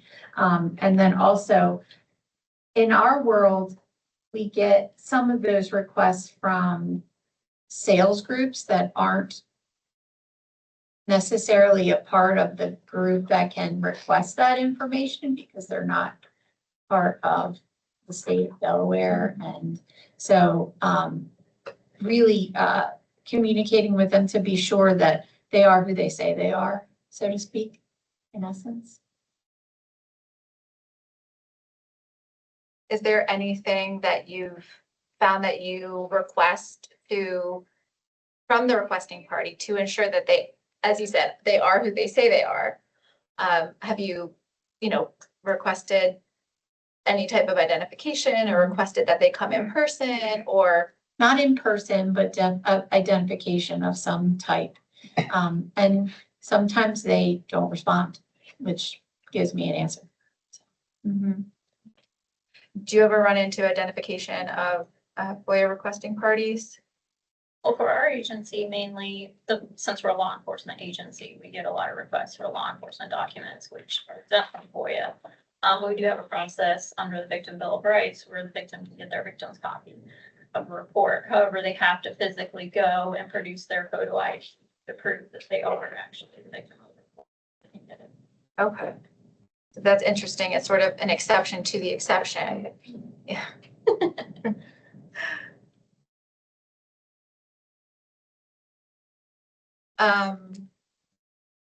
What about when you get pushback from the department or staff, the custodian of the records?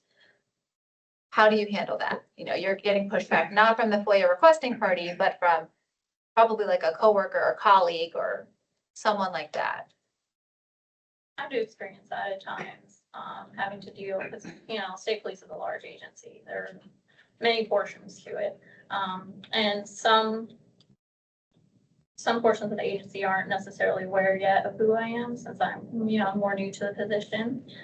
So they may not necessarily, be ready to jump on board like, oh, she's asking for all these things, We need to figure out like, who is she first? And if I send like that first request, usually give them about a week to respond. If they don't respond back to me, I usually will have to CC my DAG in the email so they see, oh, okay, it's important. Like we do have to actually look at this. I like to say that your DAG is important and gets people to respond.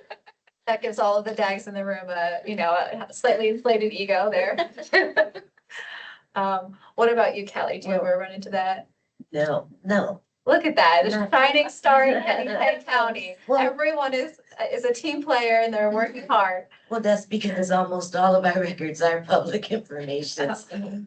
Unless they're excluded, we're pretty much on the hook to get it out. My group it would be more of just the lack of really having to work with FOIA at all, because that's not something that they're doing.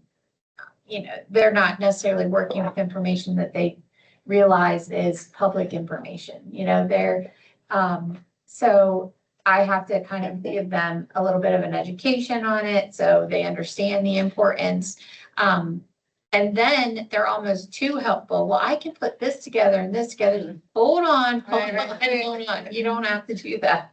We're just gonna, not that I don't want you to be helpful, but we also need to make sure that, what we do for this FOIA requester, we do for others, and there's an equity involved there. And so, what documents do we have? What can we provide? And give them, the information that they need. So It's interesting that you say that because a lot of times, the Department of Elections, my client, gets requests under FOIA, through our FOIA portal, under our FOIA form that ask questions, not for documents. So we've gotten a request for how much money did the recent special election cost?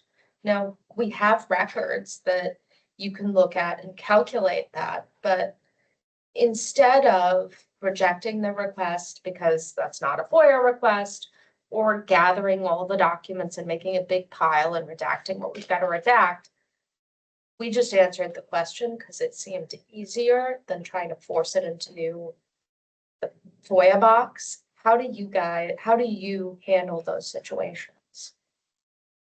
I have learned recently to explain to the requester that this type of question isn't, how do I phrase that? You don't have to go through FOIA law to get a response to this question. You can just go back to one of our departments and I'll give the contact information and handle it that way. Does that usually solve their problem? Absolutely. Yes, I haven't had a problem yet. So it becomes almost like the FOIA coordinator is the, sort of the contact us, information that most businesses or towns or what have you have. So they see that's the first name, the first phone number, the first email address, and they just say, I'll just use this. Mhm. So you are saying this isn't a FOIA request, but I will be helpful. I will direct you to the right person. Sure. Do you get any of that? Yes. Yeah. Okay. Yes, very frequently. That's probably the more of the requests, FOIA requests we get are identification of people, things like, which depending on how that's asked, we can answer or we won't. So they will, just go there for the, cause it's a form that they can fill out and, but, and so, yeah, I mean, sometimes I give them a call and just talk through it, or sometimes it turns into something bigger. And we just have to follow the process through that and, make sure that we're looking at the statutory requirements and, answering questions isn't one of the requirements.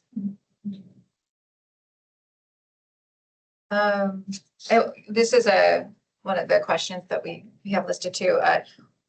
When you have requests from media, when do you know, and Kelly, maybe because you are the chief information officer, so when you get a request from the media for under a FOIA request, but it's really more like sort of probing for a media information, when do you know, or how do you know when to turn it over to, the information officer, or perhaps someone else whose duty it is, or their job role is better aligned to give information to the public or do some kind of, presentation or something like that?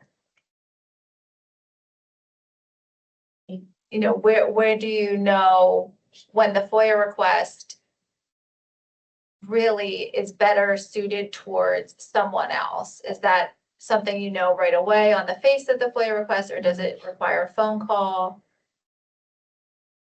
We haven't had any requests like that. It usually, well, lately, the requests that we've received from the media have been for emails or, for things like that. So, usually they know to contact us if it's regarding, for example, something that may have happened in the levy court meeting, and they have follow-up questions that they'd like to ask a department head or something. But usually when we get FOIA requests from the meeting, they want real, I shouldn't say real stuff, but things that we have to. They want documents. They want documents. Okay. We haven't had a media request through FOIA yet. Yeah. So how do you decide when you're gonna loop your DAG in?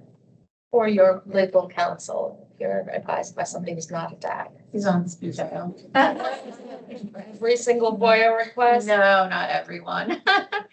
But if I don't have something, so in the school district, because some of the FOIA requests are blanket requests across the state, then we all talk as chiefs of school or PIOs or FOIA coordinators, because sometimes it's to give each other advice.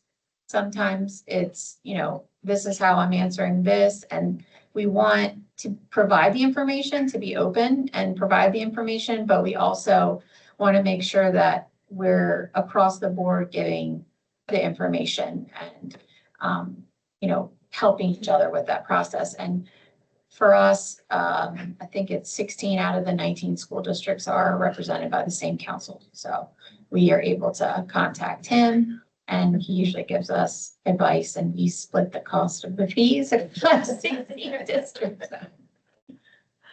Yeah, but we do contact him. If it's something that I've handled before, it's a local, concern, then that's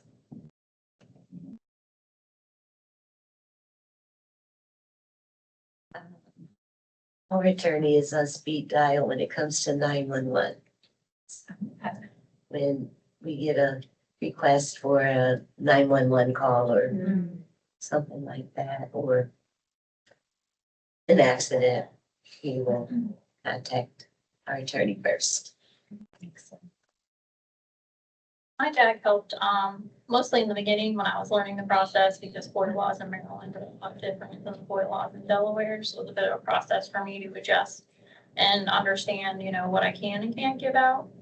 So he was pretty heavily involved in the beginning, but as I've learned and been able to grow in the position, I really only bother him if I have to. If it's something that I haven't seen come across before, or it looks weird, or I'm not really sure and I'm not confident on my response, I typically will send him the request and a copy of the letter that I drafted to have him just review it and see if he agrees. And I always agree. I'm sure that approach is going to give her the confidence to handle more requests without your need. And that's actually interesting that you handled FOIA in Maryland before coming to Delaware, because that's something we don't really talk about, but these FOIA FOIA laws vary state to state. They do. And so sometimes, if people do Google searches for things, the Google search and the little, AI response, it may not be accurate. It may be accurate because it's maybe accurate in another state or under laws because it's pulling information that is inapplicable to Delaware. So a little, caution if that's how people are looking at them. So that's interesting to know specifically that Maryland laws differ significantly from Delaware's, which I was not aware of. So that's good to know. Good to know. So in the training presentation that we had, we discussed the judicial watch case a bit and the potential need to put together an affidavit outlining what you did to search for documents. How do you handle those requirements in practice? So doing affidavits. So have any of you Work with our personally? legal counsel, Okay. and I've had to do that, because I've had pushback on the lack of ability to answer a question, not provide a document, but the requester was sure there was a document that could be available. And I think they were looking for something between two staff members, email, text messages, things like that. So we had to provide an affidavit to note that we had checked all of these items, that no document was created or destroyed in the process of looking for information. But again, it originated as a non-specific or a question that was disguised in the request for a form. So, they didn't know what to ask for, so they were kind of circling to figure out how to get the information that they needed. So was there a lot of back and forth between you and the requesting party? And it could have just been a conversation, but that's the way they chose to move. And so we just continued through that process because they weren't moving away from it. So it could have been a meeting. We asked for that. That didn't happen. So we just continued on the process. And ultimately it ended up with an affidavit that said you searched for, XYZ, 1, 2, 3, nothing was found. Right. Do you, as a routine matter, document the places you're searching while you're doing the searching, or do you, wait to do that if you have to do an affidavit when you have to do an affidavit? I don't, and I haven't had to do an affidavit, thankfully. Fingers crossed. But the good news is now, I guess, that we have this tracking system. Yeah. It will track our FOIA requests throughout the process, so that's really been helpful. And I can't express that enough. I think I actually remember the first time that I was helping do this and you were on the panel and you did not have a tracking system. Right. And Ugh. one of the other panelists did, and you were very intrigued and interested in it. So it's nice to see that, you know, the fruits of your efforts have come. You have a tracking system. Thank you guys. So, yeah, and we do have that at some of our large state body agencies, use that. I know, at least I believe in the past, DenRec did, because they have quite a number of FOIA requests. And they have specific tracking software that they use. So you have tracking software that's new at Kent County. Do you have tracking software? No, we just have a form request, but again, we don't work with the same Same level. volume, Yeah, right, and then normally I'll contact the person, then it turns into like an email. exchange. So how do you handle deadlines? Do you, mark it on your own personal calendar, Excel spreadsheets? Yep. Okay, Yep, and we have our FOIA, the FOIA log hours, right. What about a DSP? I am the tracker. I have an Okay. Excel spreadsheet, but we're pushing now for next requests. We used it at the last agency I was at, and it was amazing. So we're looking at trying to implement that at DSP because it tracks everything literally within the system itself. Kind of takes away the need for a FOIA log entirely because everything is tracked within the system, every response. Between you and the requester, everything's documented. Are you able to then like export that as a Yeah. FOIA log? And you can even set it to, whatever retention period you have set up with your agency for the retention period for your documents. Okay, nice. So what do you do with, do any of your agencies charge fees for responding to FOIAs? And if you do, how do you estimate the fees? We stick with, for the most part, we stick with the state Yeah. fees.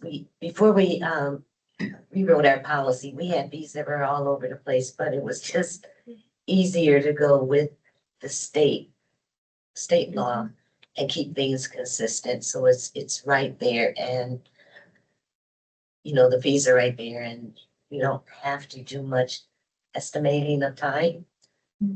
But if we do, we just go with the quarter hour, the lowest paid person that could handle the process, send the estimate out.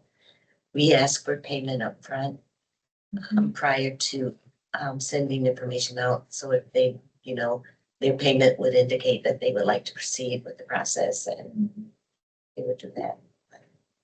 Probably got off track. We do the same, we just follow the policy. There aren't many FOIA that we actually end up charging for. So it's not often, and usually it's a different department that has to do the work, like the fiscal department is the one that has to pull the information. So be their lowest paid employee for how long and how many pages it's gonna be. I haven't had to charge anyone, but we would follow the same policy. But and in general, like I said, across the state, we attempt to do whatever we can to be transparent, in districts. So if, one group is said, they may start down the process of looking for us as to what would answer the question, answer the document search that they're asking for.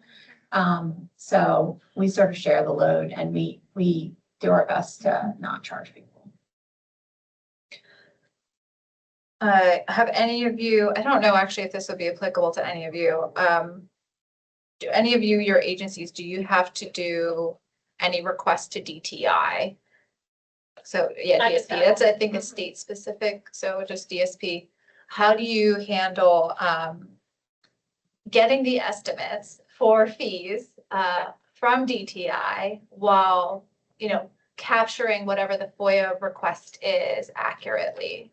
Well, their form is very specific. So when you fill out the DTI form to request the information, you have to be very specific in what they're requesting. Say it's for emails. We have one recently for emails for specific individuals and a specific email address.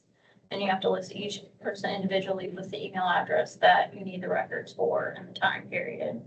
Once you submit the request, they give you an invoice, a week or two later to let you know how much it's gonna be for DTI services. And then in turn, I throw that to the requester to let them know how much it's gonna be. And just keep that line of communication, kind of like the middle person between DTI and the requester.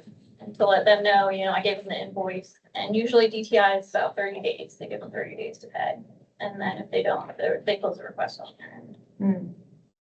It does sound like in the background of all of this is really that ticking deadline of 15 business days, because there's a lot of back and forth that happens between receiving a request, maybe having to go back to the requesting party, going to another agency or department that's the custodian of the records. I think a lot of back and forth. There is, and then also adding into it, always letting them know that there could be additional charges, because once you get the records, you have to review them, and you don't know how long it's gonna take to review for material that's pertinent to their request. Just always letting them know as well that there could be additional fees.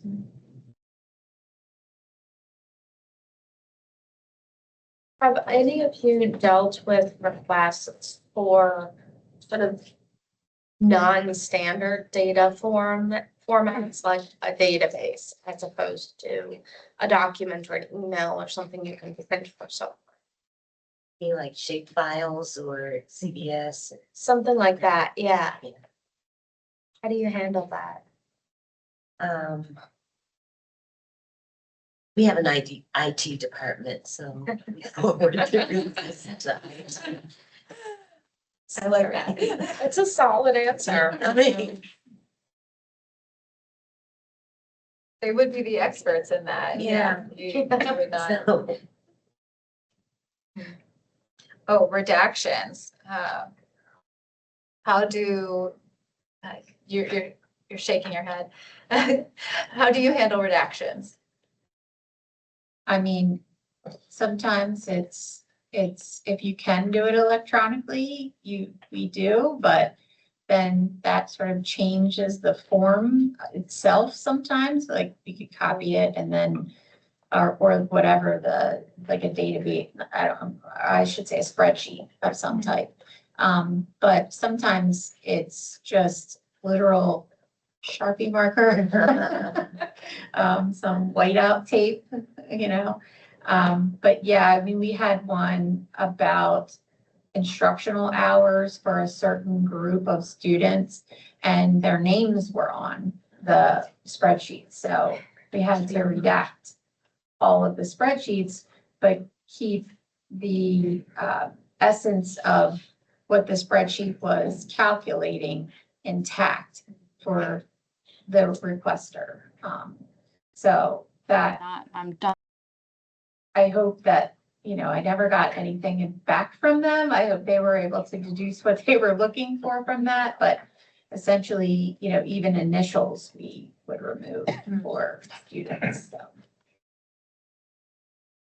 Thinking about the other side of the coin, what do you do when you get a request for information that's already public somewhere? We tell them where it is. yeah,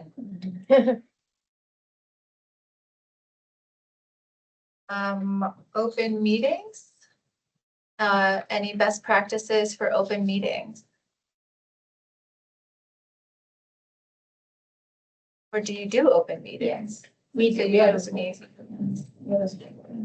I would suggest that, and always get legal, my suggestion is only because of sort of the atmosphere around as transparency in our state, in our world, I guess, but always get legal advice on sharing anything. But I would say that if it's shareable, you should share it because for an open meeting, because people want to know what's going on.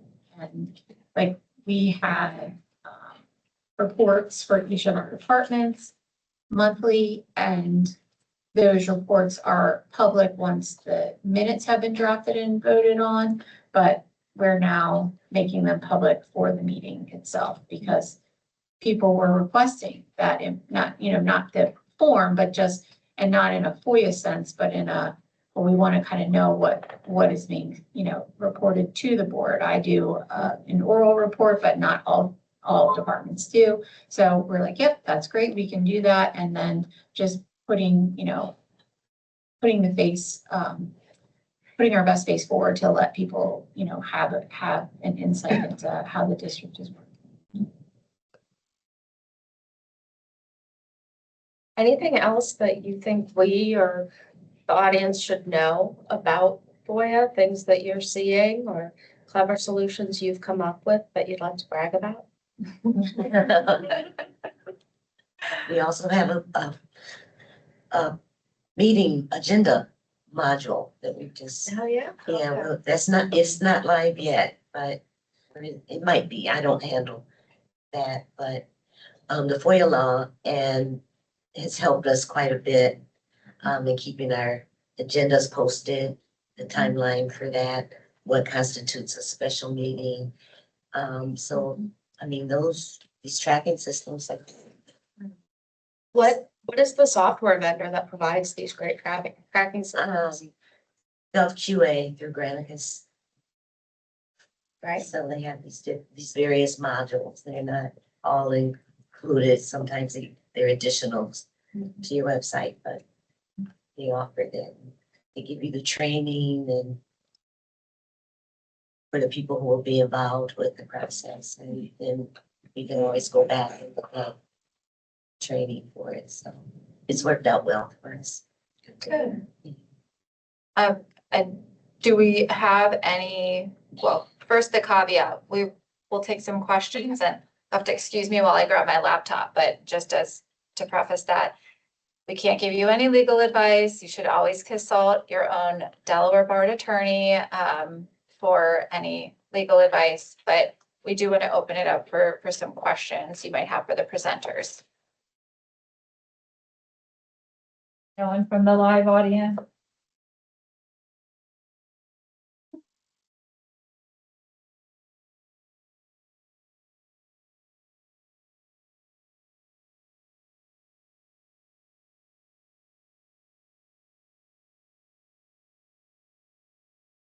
Anything in chat? I think there are multiple things in chat. They want to know what the software program is. They don't know what the software is, some of that, yeah. Right, minds think alike. Oh, and someone did ask earlier during the presentation if slides will be provided. Yes, they should be posted on the AG's website along with the manual. Probably within the next week or so, they should be posted. We'll also be posting the video of this lovely presentation, if you'd like to hear what you heard today again. May I ask a question? What? Yes, I took a note here. When you were describing public body or formal and informal gathering, I have in my notes 2 members. They meet maybe at dinner or in a conference or a daisy chain email, phone calls. If you have 2 members of, say, the levy court, we have a court of 7, and they're out in a meeting like that, is that something that we should deter them from doing? So if you have a 7-member board, by default, your quorum would be 4 members. Right? So unless you've created a subcommittee or a task force or some sub-body, you would be worried about open meeting laws once you hit a quorum of people Okay. involved in the discussion. But there's also a caveat to that. You don't want to do a serial quorum or the daisy chain, which is where you're, one person is calling one person and they're having a discussion and then they're calling another person and then, they're all having discussions. The main crux of it is if they're discussing public business, it should be at an open meeting. Okay. It should be properly noticed. It should be sufficiently described in the agenda and, the public should be allowed to have public comment on it. So if they're just talking about their kids or their dogs or whatever, Okay. there's no problem with that. Okay. But it's when it's about public business, if they're having a discussion, and if there's more than a quorum, you trigger the open meeting. And if they're having discussions, serial discussions about public business, that's also, not what you want. That's not good. Okay. So really, you want to keep discussions about public business when they're a member of a public body at an open meeting. There was also another question about invoking a time limit on a speaker of the audience is not a FOIA or First Amendment violation. I can't answer whether or not it's a First Amendment violation. There have been time limits that have been put as far as FOIA is concerned. There have been time limits placed that have not been found to be FOIA violations, but that's going to be, I think, highly dependent on the totality of your circumstances, and you should consult legal counsel. I don't know if any of you have any thoughts about time limits for public comment or members of an audience. We just make them aware of the time limits in writing, and as well as we verbalize that at the meeting for anyone who comes. We have set another form to fill out for public comment, and it has to be put in at a certain for a day prior by noon before the meeting. Okay, to make sure that people aren't missed and that And the order in which they. the order in which they'll be allowed to speak.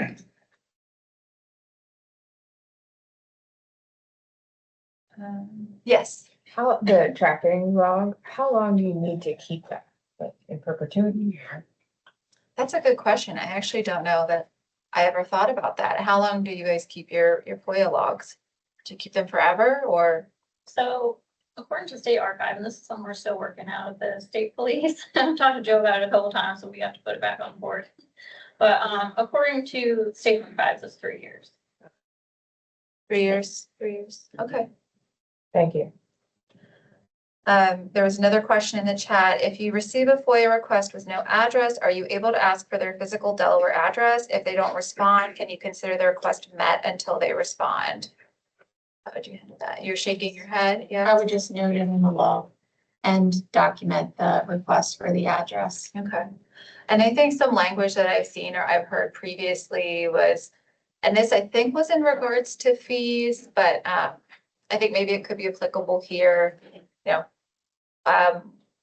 We don't, do you reside in Delaware? Or I guess the language I'm thinking of is if we don't hear from you within a week, 2 weeks, whatever you decide, we will consider this request closed. Is that sort of a way, so that way you're not just sort of leaving this FOIA request open, waiting for a response forever?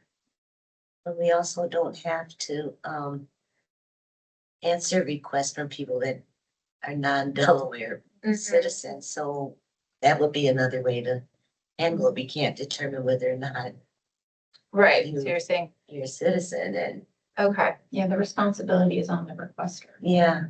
So we won't answer your question. okay.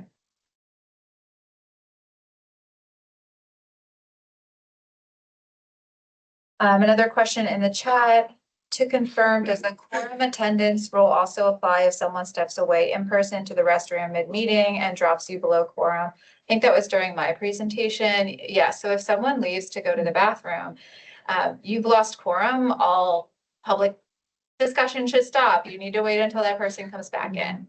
And really, if someone is a member of the public body and the discussion should wait, until they are there. If they're voting on it, it should wait until they're there. You want to be respectful of people needing to have, breaks and things like that.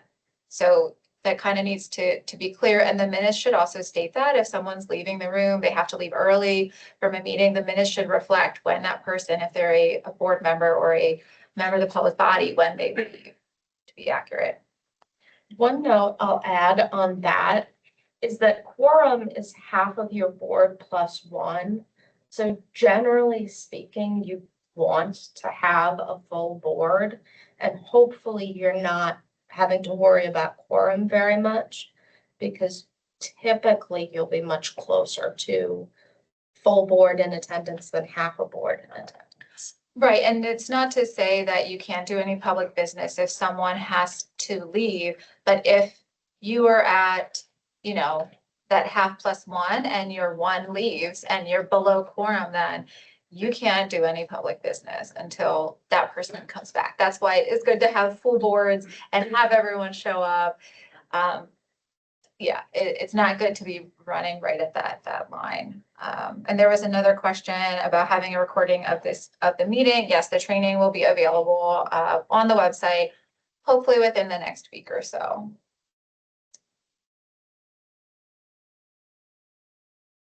Someone asked, did I hear earlier in the meeting that someone has a tracking spreadsheet with all the required data? If so, can it be shared? There is a example FOIA log on our website, I believe. So if you take a look at the AJ's website, that should be on there. I had someone ask, what if another employee wanted to FOIA another employee's emails? Can they do that? So that might be a good question. Have you ever had that happen? If so, how would you handle that?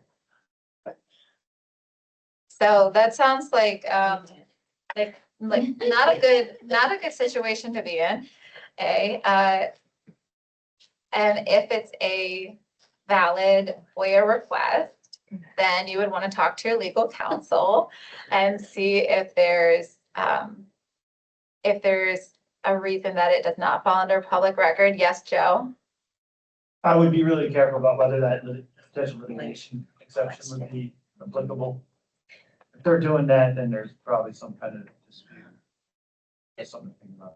And that's also one where I would be thinking about how much time is going to be needed to review all of a person's emails, because that is a context in which you're going to have to be viewing each of them to redact PII and other things that, even if they're in emails, aren't going to qualify as open records. So that can get quite costly. Yeah. It's legal review. But not if it's legal. But what I said, Therein lies the conundrum. well, I think there's a non-legal review that you would have to conduct. And simply pulling a lot of emails would trigger probably a pretty high DTI bill, I would think. If it's all, like every single email this employee has ever sent. So that sounds highly fact specific, and would highly recommend you talk to your Delaware counsel on that. Excuse me. Another question on the chat was, if a board member wants information not typically provided during meetings, should it be done via a FOIA request? That is an interesting question. So you have someone on a board or a public body who wants information that is not typically provided during meetings. And I think, so should it be done via FOIA request?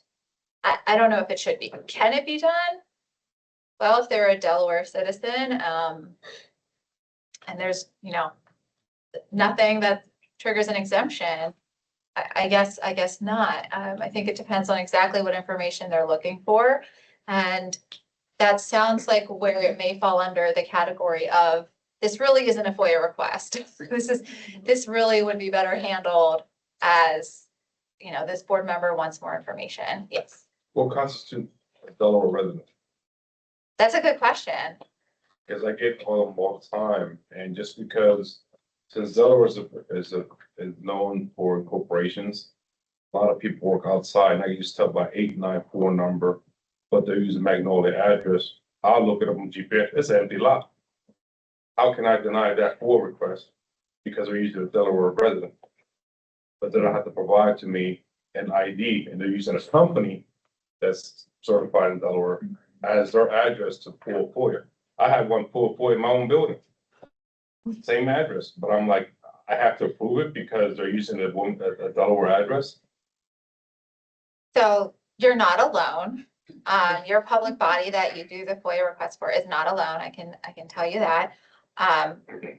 We've heard that sometimes the public bodies are requesting identification for a FOIA request. And again, we can't give you any specific legal advice. But FOIA does not require that you email someone information. You can make it available for them to review in person. That is an option under the code. Preferably, it, might not be the easiest thing to do, but that is an option. You can also email them back, and I've seen my department do this sometimes and say, it looks like that's an empty lot. We can only provide information to a Delaware resident. Are you a Delaware resident? Can you explain? And just put it back on them to square the wheel, and people don't come back when we've asked them those questions. So the difference being using resident versus citizen? It's not necessarily a resident versus a citizen question. It's a question of whether they're a company as opposed to a human, whether they're a person that lives in Delaware and has questions that they themselves want answered versus a person who lives in Delaware who has received $100 to submit a FOIA request to turn around and hand the information to a company that doesn't live in Delaware,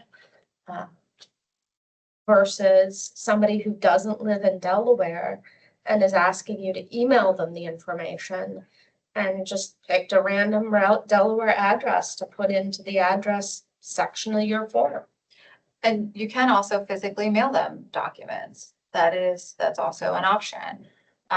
So, depending on what your legal counsel tells you and their advice and what your own client's sort of tolerance is, that's something that you can, think about. Those are options.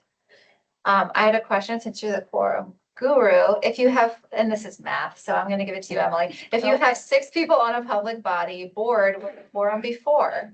Yes, because half of 6 is 3. We need 3 plus 1. Thank you. Unless the authorizing statute dictates otherwise, which it might. And you'll often see quorums that differ when you have bodies that require political balance or bodies that require representation of certain groups on the board. Okay. I think we answered all of the questions in the chat. Oh, and someone did also say, it's from Denmark. Thank you. We use Next Request is their software that they use. So there you go.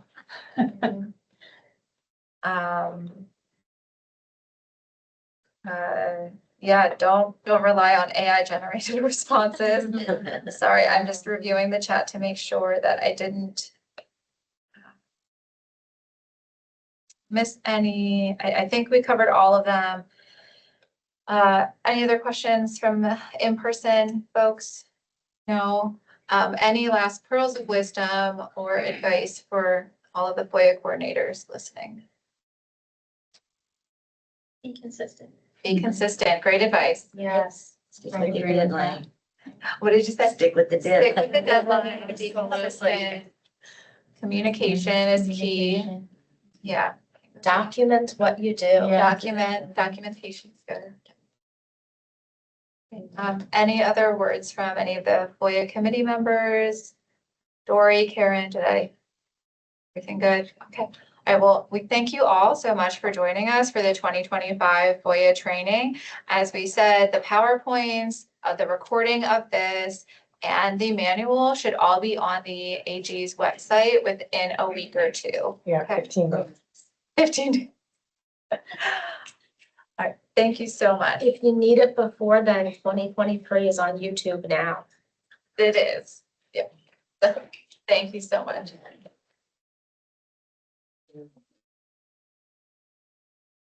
Thank you again so much. Thank you.